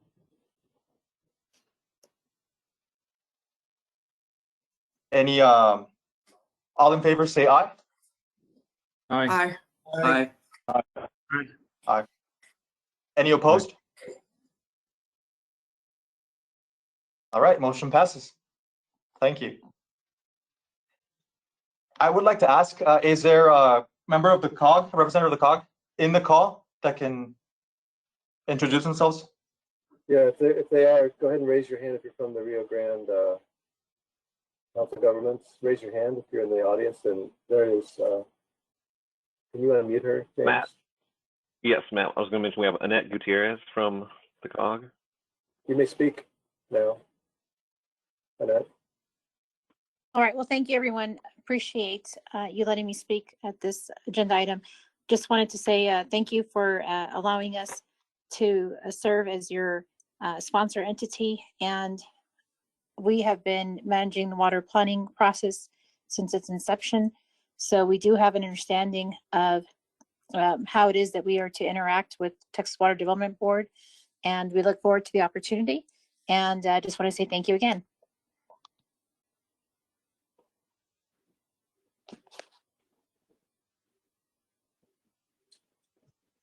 All right, the next item, consider additional region-specific public notice requirements, if any, that might be necessary to ensure adequate public notice in the region per 31 Texas Administrative Code 361.12. And again, I'd like to call on the on-board staff if they can lead us through this item. Yes, this item is specifically an item that the Texas legislature wanted to make sure that if all the flood planning group regions considered whether or not they needed additional public notice in some form. So the idea was that you have to meet Open Meetings Act right now already. A lot of these requirements that are summarized here on this slide about notice requirements exceed the Open Meetings Act requirements. They're specific to the planning process. They're similar to the regional water planning process. For example, you have 7 days notice for meetings. You have to put up an agenda 7 days prior to your meeting. 3 days before the meeting, you need to post the materials for the meeting. For a meeting, for example, this is just examples. For example, you have a meeting where you're going to add another chair at the table, another voting position. That's 14-day notice. For your plan draft, it's 30 days notice. So there's a lot of notice requirements already in rule, and you also have to, anyone who notifies you that they want to be kept aware of all your meetings and notified of meetings, you have to keep them on an email list and email them, for example, similar to water planning. Right now for your meetings, you post it in the Secretary of State. You have to post on your website. Right now we're posting on our website on your behalf for these meetings. So those are already all in place. There's other notice requirements. So this item was simply to make sure the legislature want to make sure that folks didn't think they need to do something more or specific to their region. That could include a longer time notice for certain actions. That can include certain targets for giving notice, certain entities you would like to notify, or a different form of the notification. So, right now it's posting on websites. Putting it in the newspaper is one that's expensive, but that's something that if you thought you needed to do that for your region. And you don't have to take action on the item. If you don't take action, you considered it, then you've met the requirement. And this is on the agenda in this place because you have to consider this before you request funding. And that's just to make sure that you've considered this item. And you don't take action if you decide not to add any additional requirements. And you would have to meet these requirements. You're imposing these requirements on yourself, and your political sponsor would have to meet these in support of you. So that's the basics. So we can go back to the public comment slide, or the previous slide, so that we can take public comment. So we'll open up your public comment, Mr. Chair. And I don't think we have any cards. And anyone from the public who would like to speak can raise their hand now on the go-to.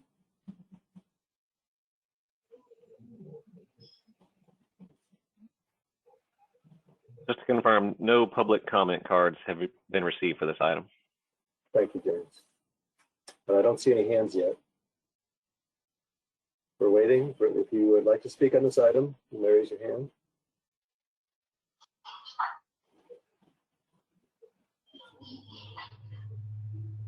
I don't see any hands raised.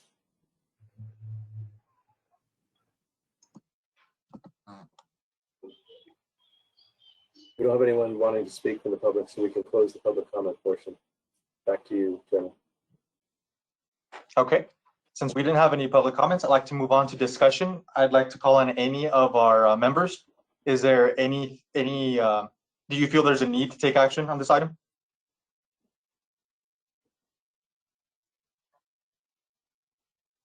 Omar, I would suggest that the administrative code notice requirements are sufficient for what we need. Okay. Dave, I thought I saw you raise your hand. I just put a thumb down, no additional thoughts. Okay, sorry about that. Okay, so if there's anything I'd like to, I mean, I don't think we need to consider this item or vote on this item. I think we're good the way we are.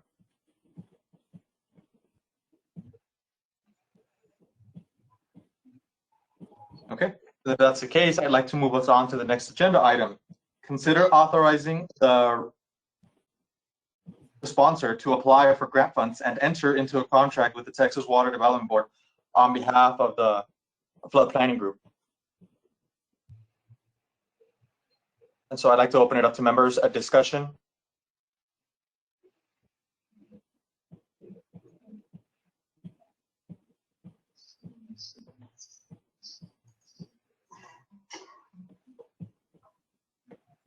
Hi, Renee. I think you just joined the meeting.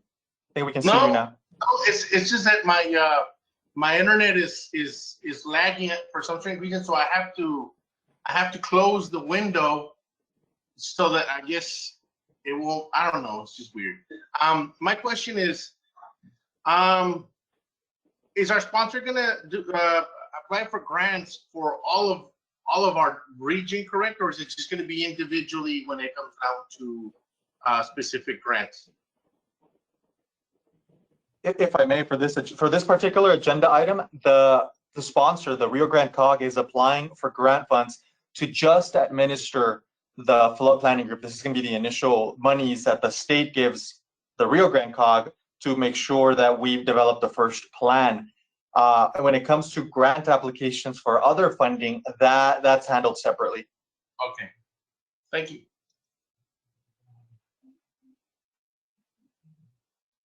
Omar, do you need a motion to accept the Rio COG as the solicitor?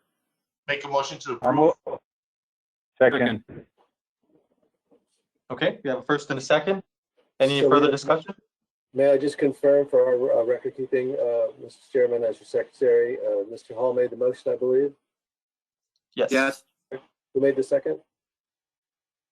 I did. Gilbert made the second. Sorry, go ahead. Okay, so we have first and a second. Any further discussion? If not, I'd like to put it up for a vote. Any all in favor, say aye. Aye. Raise your hand. Aye. Aye. Aye. Any opposed? Okay, motion passes. Item number 10, a discussion of necessary additional voting and non-voting positions that may be needed to ensure adequate representation from interest in the region. I'd like to call on the board staff to introduce this item further. Okay, well, first of all, you're doing well on time, so you do have time to talk about this. This is something that's posted, notice for this is posted for discussion only, so you cannot take action on this today. And this goes back to the allowance for adding additional voting members to the group for different, it could be for the same category you have or for new categories similar to water planning.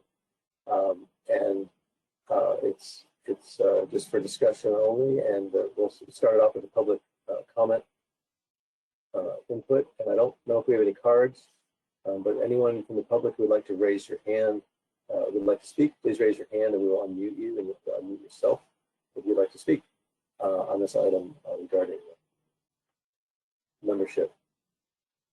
James, do we have any cards? I can confirm no public comment cards have been received for this item. So I don't see any hands. Oh, there's a hand. James, can you unmute? Yes.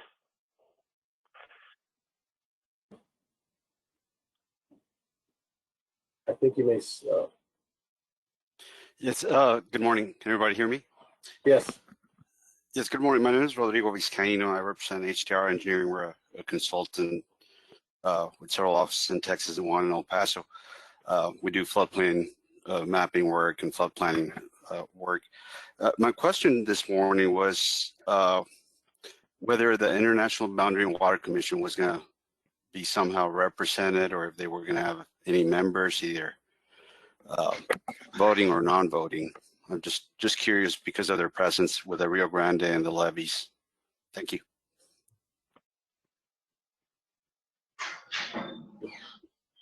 Is there anyone else that would like to make a public comment? Please raise your hand on the go-to, and we will unmute you so you can speak to the group.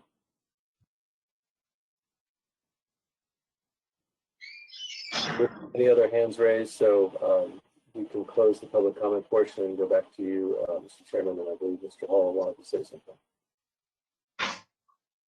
Thank you. Dave Paul, you're raising your hand. I strongly concur that we need to add at the appropriate time the IBWC as a voting member.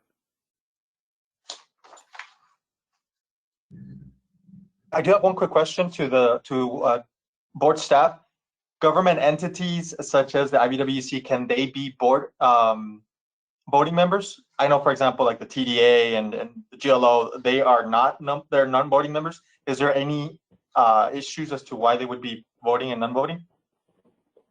There is, it is, my understanding is that it's at your discretion. Sorry, I have some garbage day in my neighborhood. I don't think there's any requirement that they can't be or have to be a non-voting or voting. So that's up to the group to decide whether you want them to be a voting member or non-voting, for example. Okay. Mr. Bennett? I concur as well. The latest minute 325, includes the Rio Grande Hydrology Working Group, which will be doing modeling. It seems there's some redundancy there, but maybe there's some efficiencies to be gained as well. So having at least a liaison, a non-voting member, seems like a pretty good idea to me.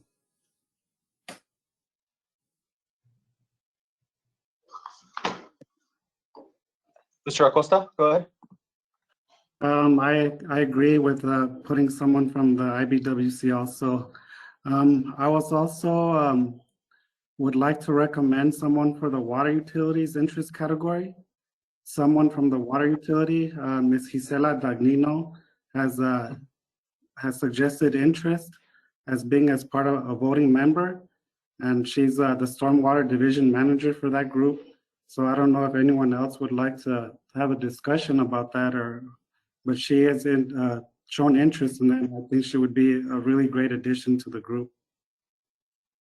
You have an agenda item, to be clear, specifically on the topic of filling your vacant position, which I believe is what you're talking about. So you have a subsequent agenda topic, unless I'm mistaken, to talk specifically about filling the vacancy you currently have, which I think is what you're referring to. Just so you know. Rene Rodriguez, I saw you raise your hand, sir. Yes. I just want to say something. I sit at the TPEC and the MPO in El Paso, Texas. We have 30 voting members. And what I would like to address this board is we have to really address the elephant in the room. What I don't really necessarily think that we should do is be adding more voting members, because it's going to get to a point where we're going to have so many that we're going to be stretched real thin. So we just have to worry about that and just have that in mind, is that how big do we really want this board to get? Because the bigger the board gets, then we're going to be faced with, different projects and stuff, and we're not going to see basically, we're not going to focus on what our goals are going to be. So that's all I want to do. That was just my discussion, is that just be worried about how big do we really want to get this voting member board. That's it. Mr. Hall? Renee, just in a comment in relation to what you just said earlier, before you joined us, we limited our number of members to 18 as a part of the bylaws. So we had the prerogative not to go over 18. So I understand what you're saying. Very good point. Oh, I'm on a time difference, I guess. That's why. When we said it was going to be at a certain time, I'm right now at 10 o'clock. I don't know what your time is.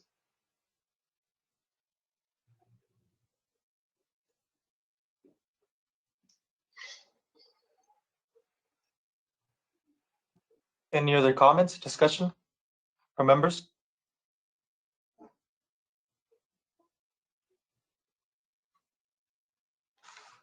Okay, then if that's the case, I'd like to bring up to the next agenda item where we can discuss actual solicitation. Consider initiating a regional flood planning group solicitation process for individuals to fill required voting member positions not designated by the Texas Water Development Board. If I can get board staff, any additional background information that we need to know on this, and then if you can initiate the public comment.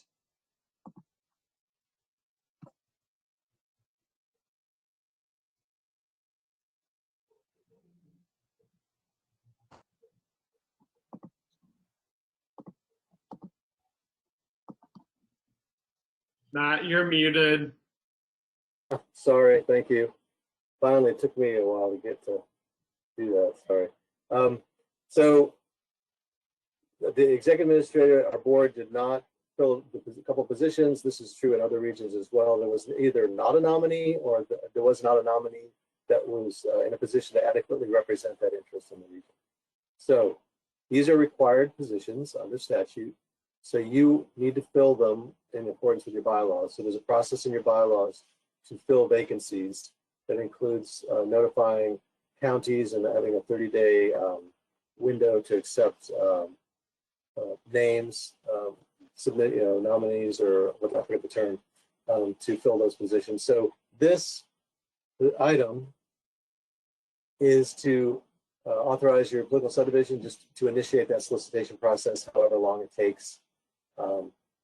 It may take a little while, but it just authorizes them to get going on that process because it takes some time, and people need to they need to be authorized to get those nominees, and then you all would decide who fills that position ultimately. So we have a public comment item to start this. So I don't think we have any public comment cards. Anyone from the public who would like to speak on this item may raise your hand and go to you, and we will unmute you. And then you'll need to unmute yourself as well. I don't see any hands yet, but is there any cards? Are there any cards, James? No, just to confirm, we do not have any comment cards from the public for this item. Yeah, we had cards that they could submit prior to the meeting. But if anyone at the meeting today now would like to speak, raise your hand. And we'll get to discussion after we close the public comment period. Sorry if I'm not clear. I've got a lot of stuff going on here. Yeah, I don't see any hands, so we can close the public comment period portion of this. Back to you, Mr. Chairman, and I saw Gilbert had his hand up.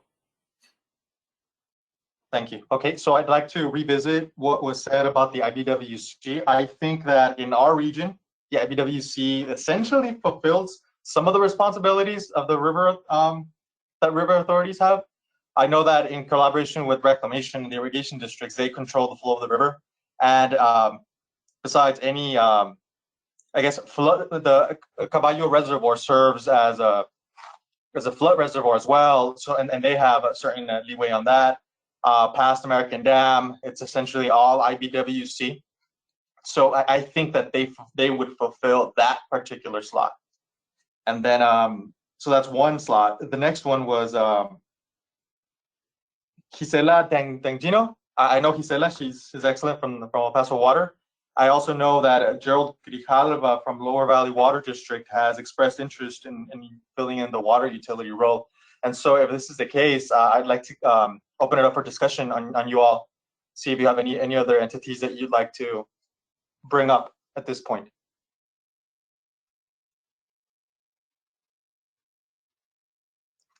Sal? I would like to second the first two recommendations, which is the IBWC, which they are in charge of the levees along the river, and they have also firsthand knowledge of flooding issues that might be caused even from across the border. They continuously coordinate with the Mexican part of the Boundary Commission.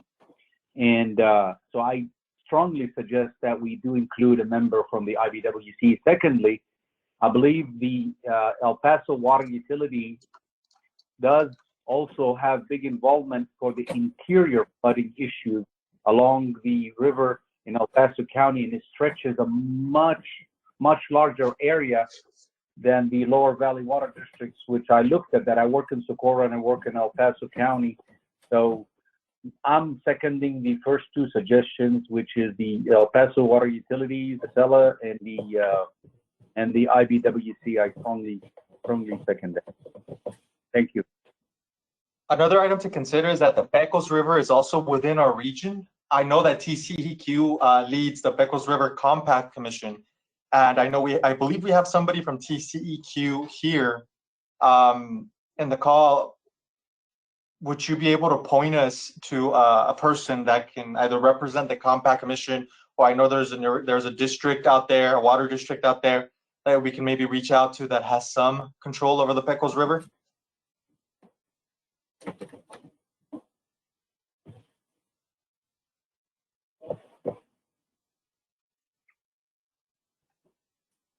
I believe that we're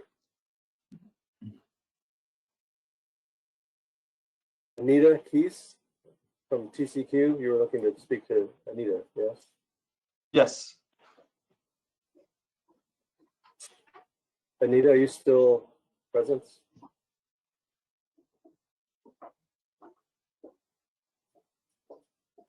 Not hearing anything.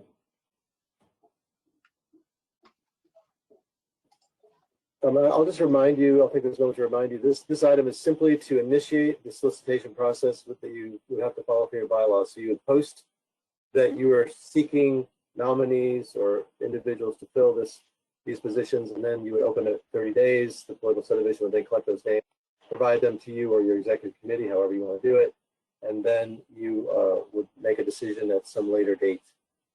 Okay. On the individual, just to remind them. Okay, then if that's the case, I'd like to entertain a motion to have the Rio Grande COG solicit membership, at least for the two agenda items that we've discussed. I'm sorry, the two positions we discussed for River Authority or an equivalent entity, and also for a water utility.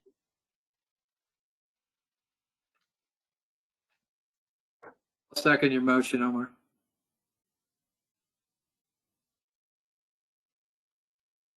Excuse me, I had a question. Sure.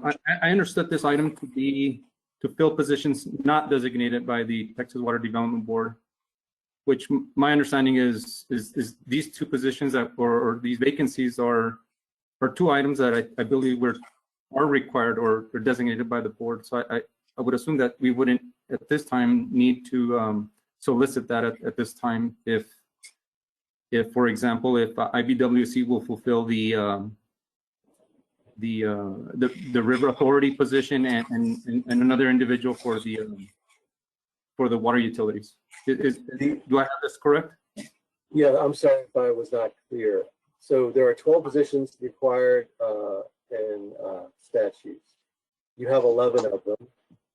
Our agency board filled 9 of them for the initial group. That means there's 2 remaining, as you've been talking about, that are not filled and that are required by statute and rule. So you would only be, all you're doing is authorizing to fill those, find people that could fill that through a solicitation process that your political subdivision would oversee. And so you're correct. And I just need to make it clear that all you're doing is saying, we're acknowledging that the TWDB did not fill those spots. We need to fill them to meet statute. And you're going to authorize the Rio Grande Council of Governments to go ahead and follow your bylaws, put out a notice for 30 days, collect names, and then return to you all to make a decision on individuals. They are not ex officio, so you have to do a solicitation for these positions, for example. Does that make sense? Yes, I just think, yeah, I agree that the sponsor should solicit for those 2 vacancies. Dave, you have a comment?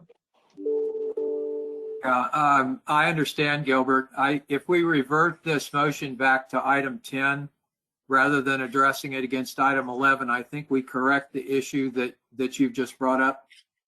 And we post this motion as a result of item 10. That way we're addressing them in the correct paragraph.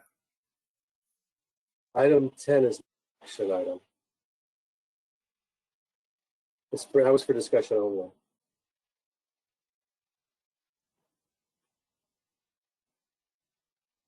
Makes sense? Mr. Bennett? Maybe there's some confusion. Does the wording "not designated by TWDB" really mean not filled by? Yes. Okay, so the 2 positions are in the right agenda item. I concur. I did not interpret it that way. Thanks, Jeff. That's our fault, and you're right, and probably it would have been better to say left vacant instead of not designated. That might have been a better way to phrase that, so I apologize for confusing you. I'd like to make a motion to approve. Second. So it was first Gilbert and second Jeff? Yes. Okay, we go first and a second. Any further discussion?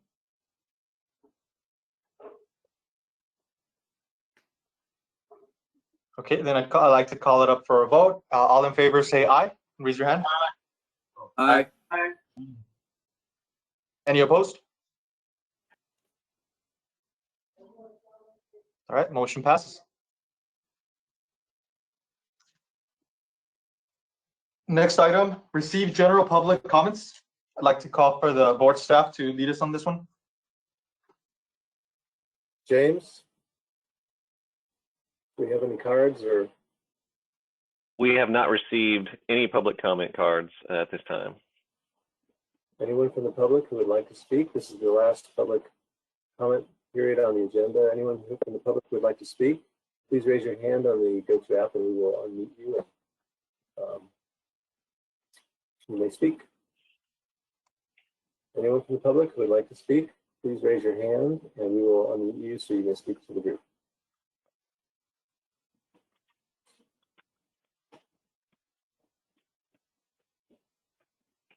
I don't see anybody with their hand raised, so I believe you may close this item.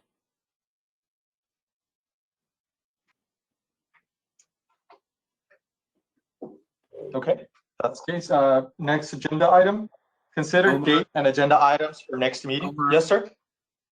I have just a thought. I noticed in the original training that we received a couple of weeks ago that there was a discussion about the representatives from the Texas Water Development Board being the same person for split regions. I did notice when I looked at assigned regions that the person who is representing our region, Richard, is not the same person that's representing the Lower Rio Grande. And I wondered if the board might be interested in taking a look at that to make that better alignment. I think that we have another person coming on board and that'll be reconsidered a little bit. Reem, do you want to speak to that? For James? I can speak to that. Yes, you are correct, Matt. We are seeking to fill one additional seat for regional flood planners. And prior to that, as Matt mentioned, we had to do a little shuffling. So some of our planners are covering additional regions right now until that role is filled. So ultimately, I guess that means that we will have ultimately the same person on our group that is representing Lower Rio Grande. That's the intention. That is correct. Okay, thank you. Good point. Thank you.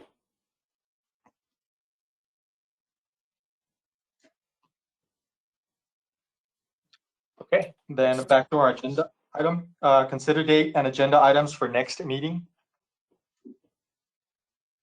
And so I guess what we can do is we can start with selecting a date and that everybody can start working on, or a relative week, and then we can assign the Rio Grande COG to contact us individually to make sure that as time moves forward, we're able to assign the date.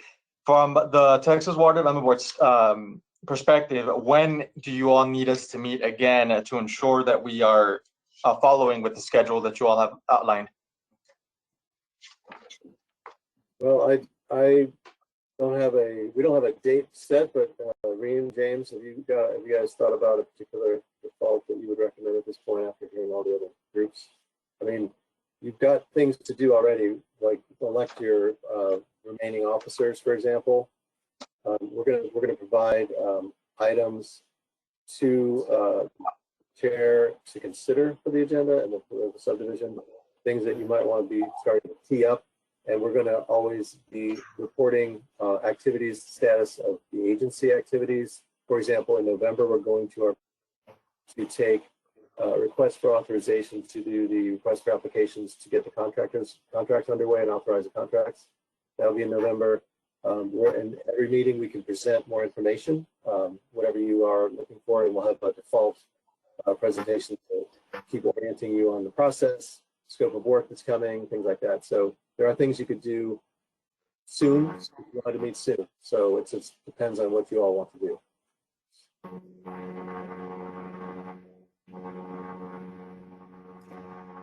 So, were you going to say something, Reem? I was just going to add, we have seen different groups scheduling their meeting at different times, but the majority of them had at least one meeting this year. I think that would be possibly helpful to you. Like Matt mentioned, November 19th, we're taking the request for application to the board. So you'd have that to discuss and several other things like electing your officers and so.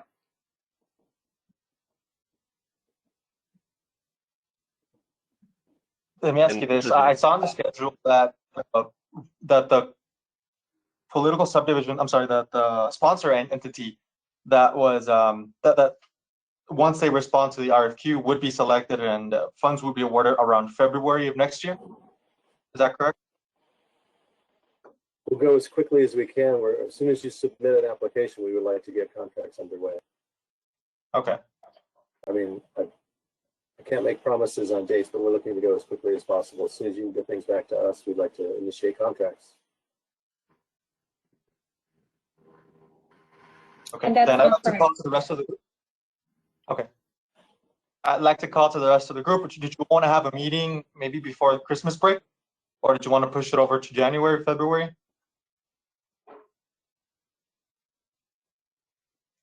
All right, it's Dave. I suggest we do one before Christmas. Let's shoot for one in the middle of December. I agree with that. Is there a date that you all prefer, a certain day out of the week? Just another comment from Dave. The water planning group seems to do well with Thursdays, and I don't know why. Tuesdays or Thursdays? And maybe we should let the COG take a look at that and see what's been successful, for them to gather groups together. But maybe the 17th of December.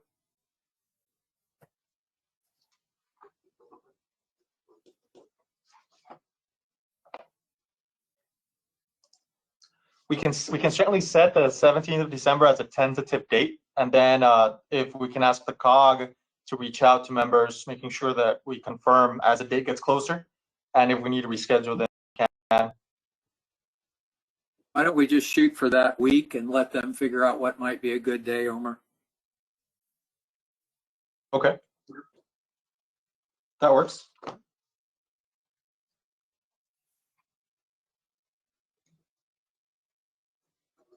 And then I'd like to request from members input on membership. I'm sorry, on agenda items for the next meeting. I know that the board already has a couple of items lined up.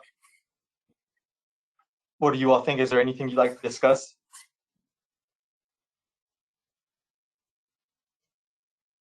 I would there a suggest, range topic? I would suggest that we take a look at who should be on the executive committee in addition to the other things. I think the only thing we have to take a look at is the 2 at-large members. The others are designated.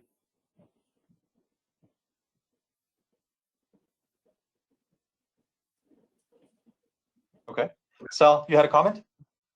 Yes, I was going to suggest, and I think it's part and parcel of what we're here for, is to look at flooding issues. And we know that we have these maps that been issued by FEMA and the way it affects our region. Maybe we should have that item on the agenda, and it would help a lot if you have somebody from the River Authority, you know, kind of already selected, that we could invite to that meeting, to the next meeting.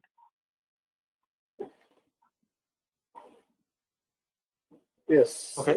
Okay. So if I'm understanding correctly, you to go over some of the flood maps that we have already available in the region, and then at the same, that's one item, and then the other one is you want to try engaging the IBWC to see if they can join us in the next meeting.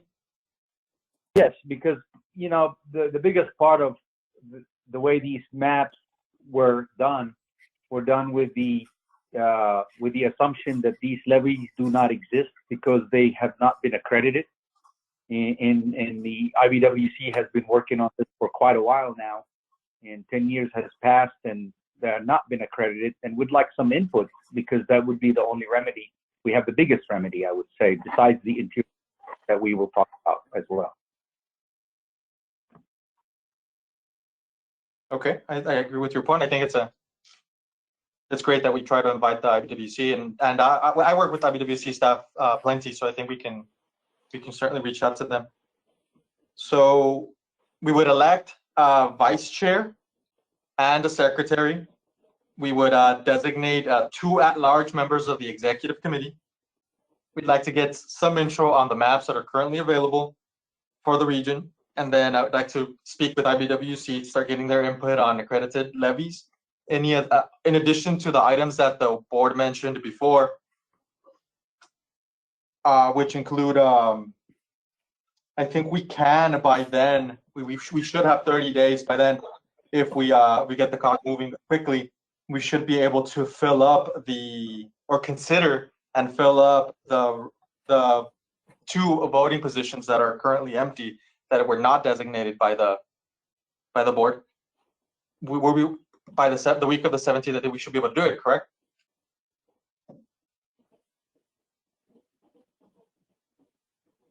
Well, I concur. The requirement was concurrence. Okay. I'm suggesting one other.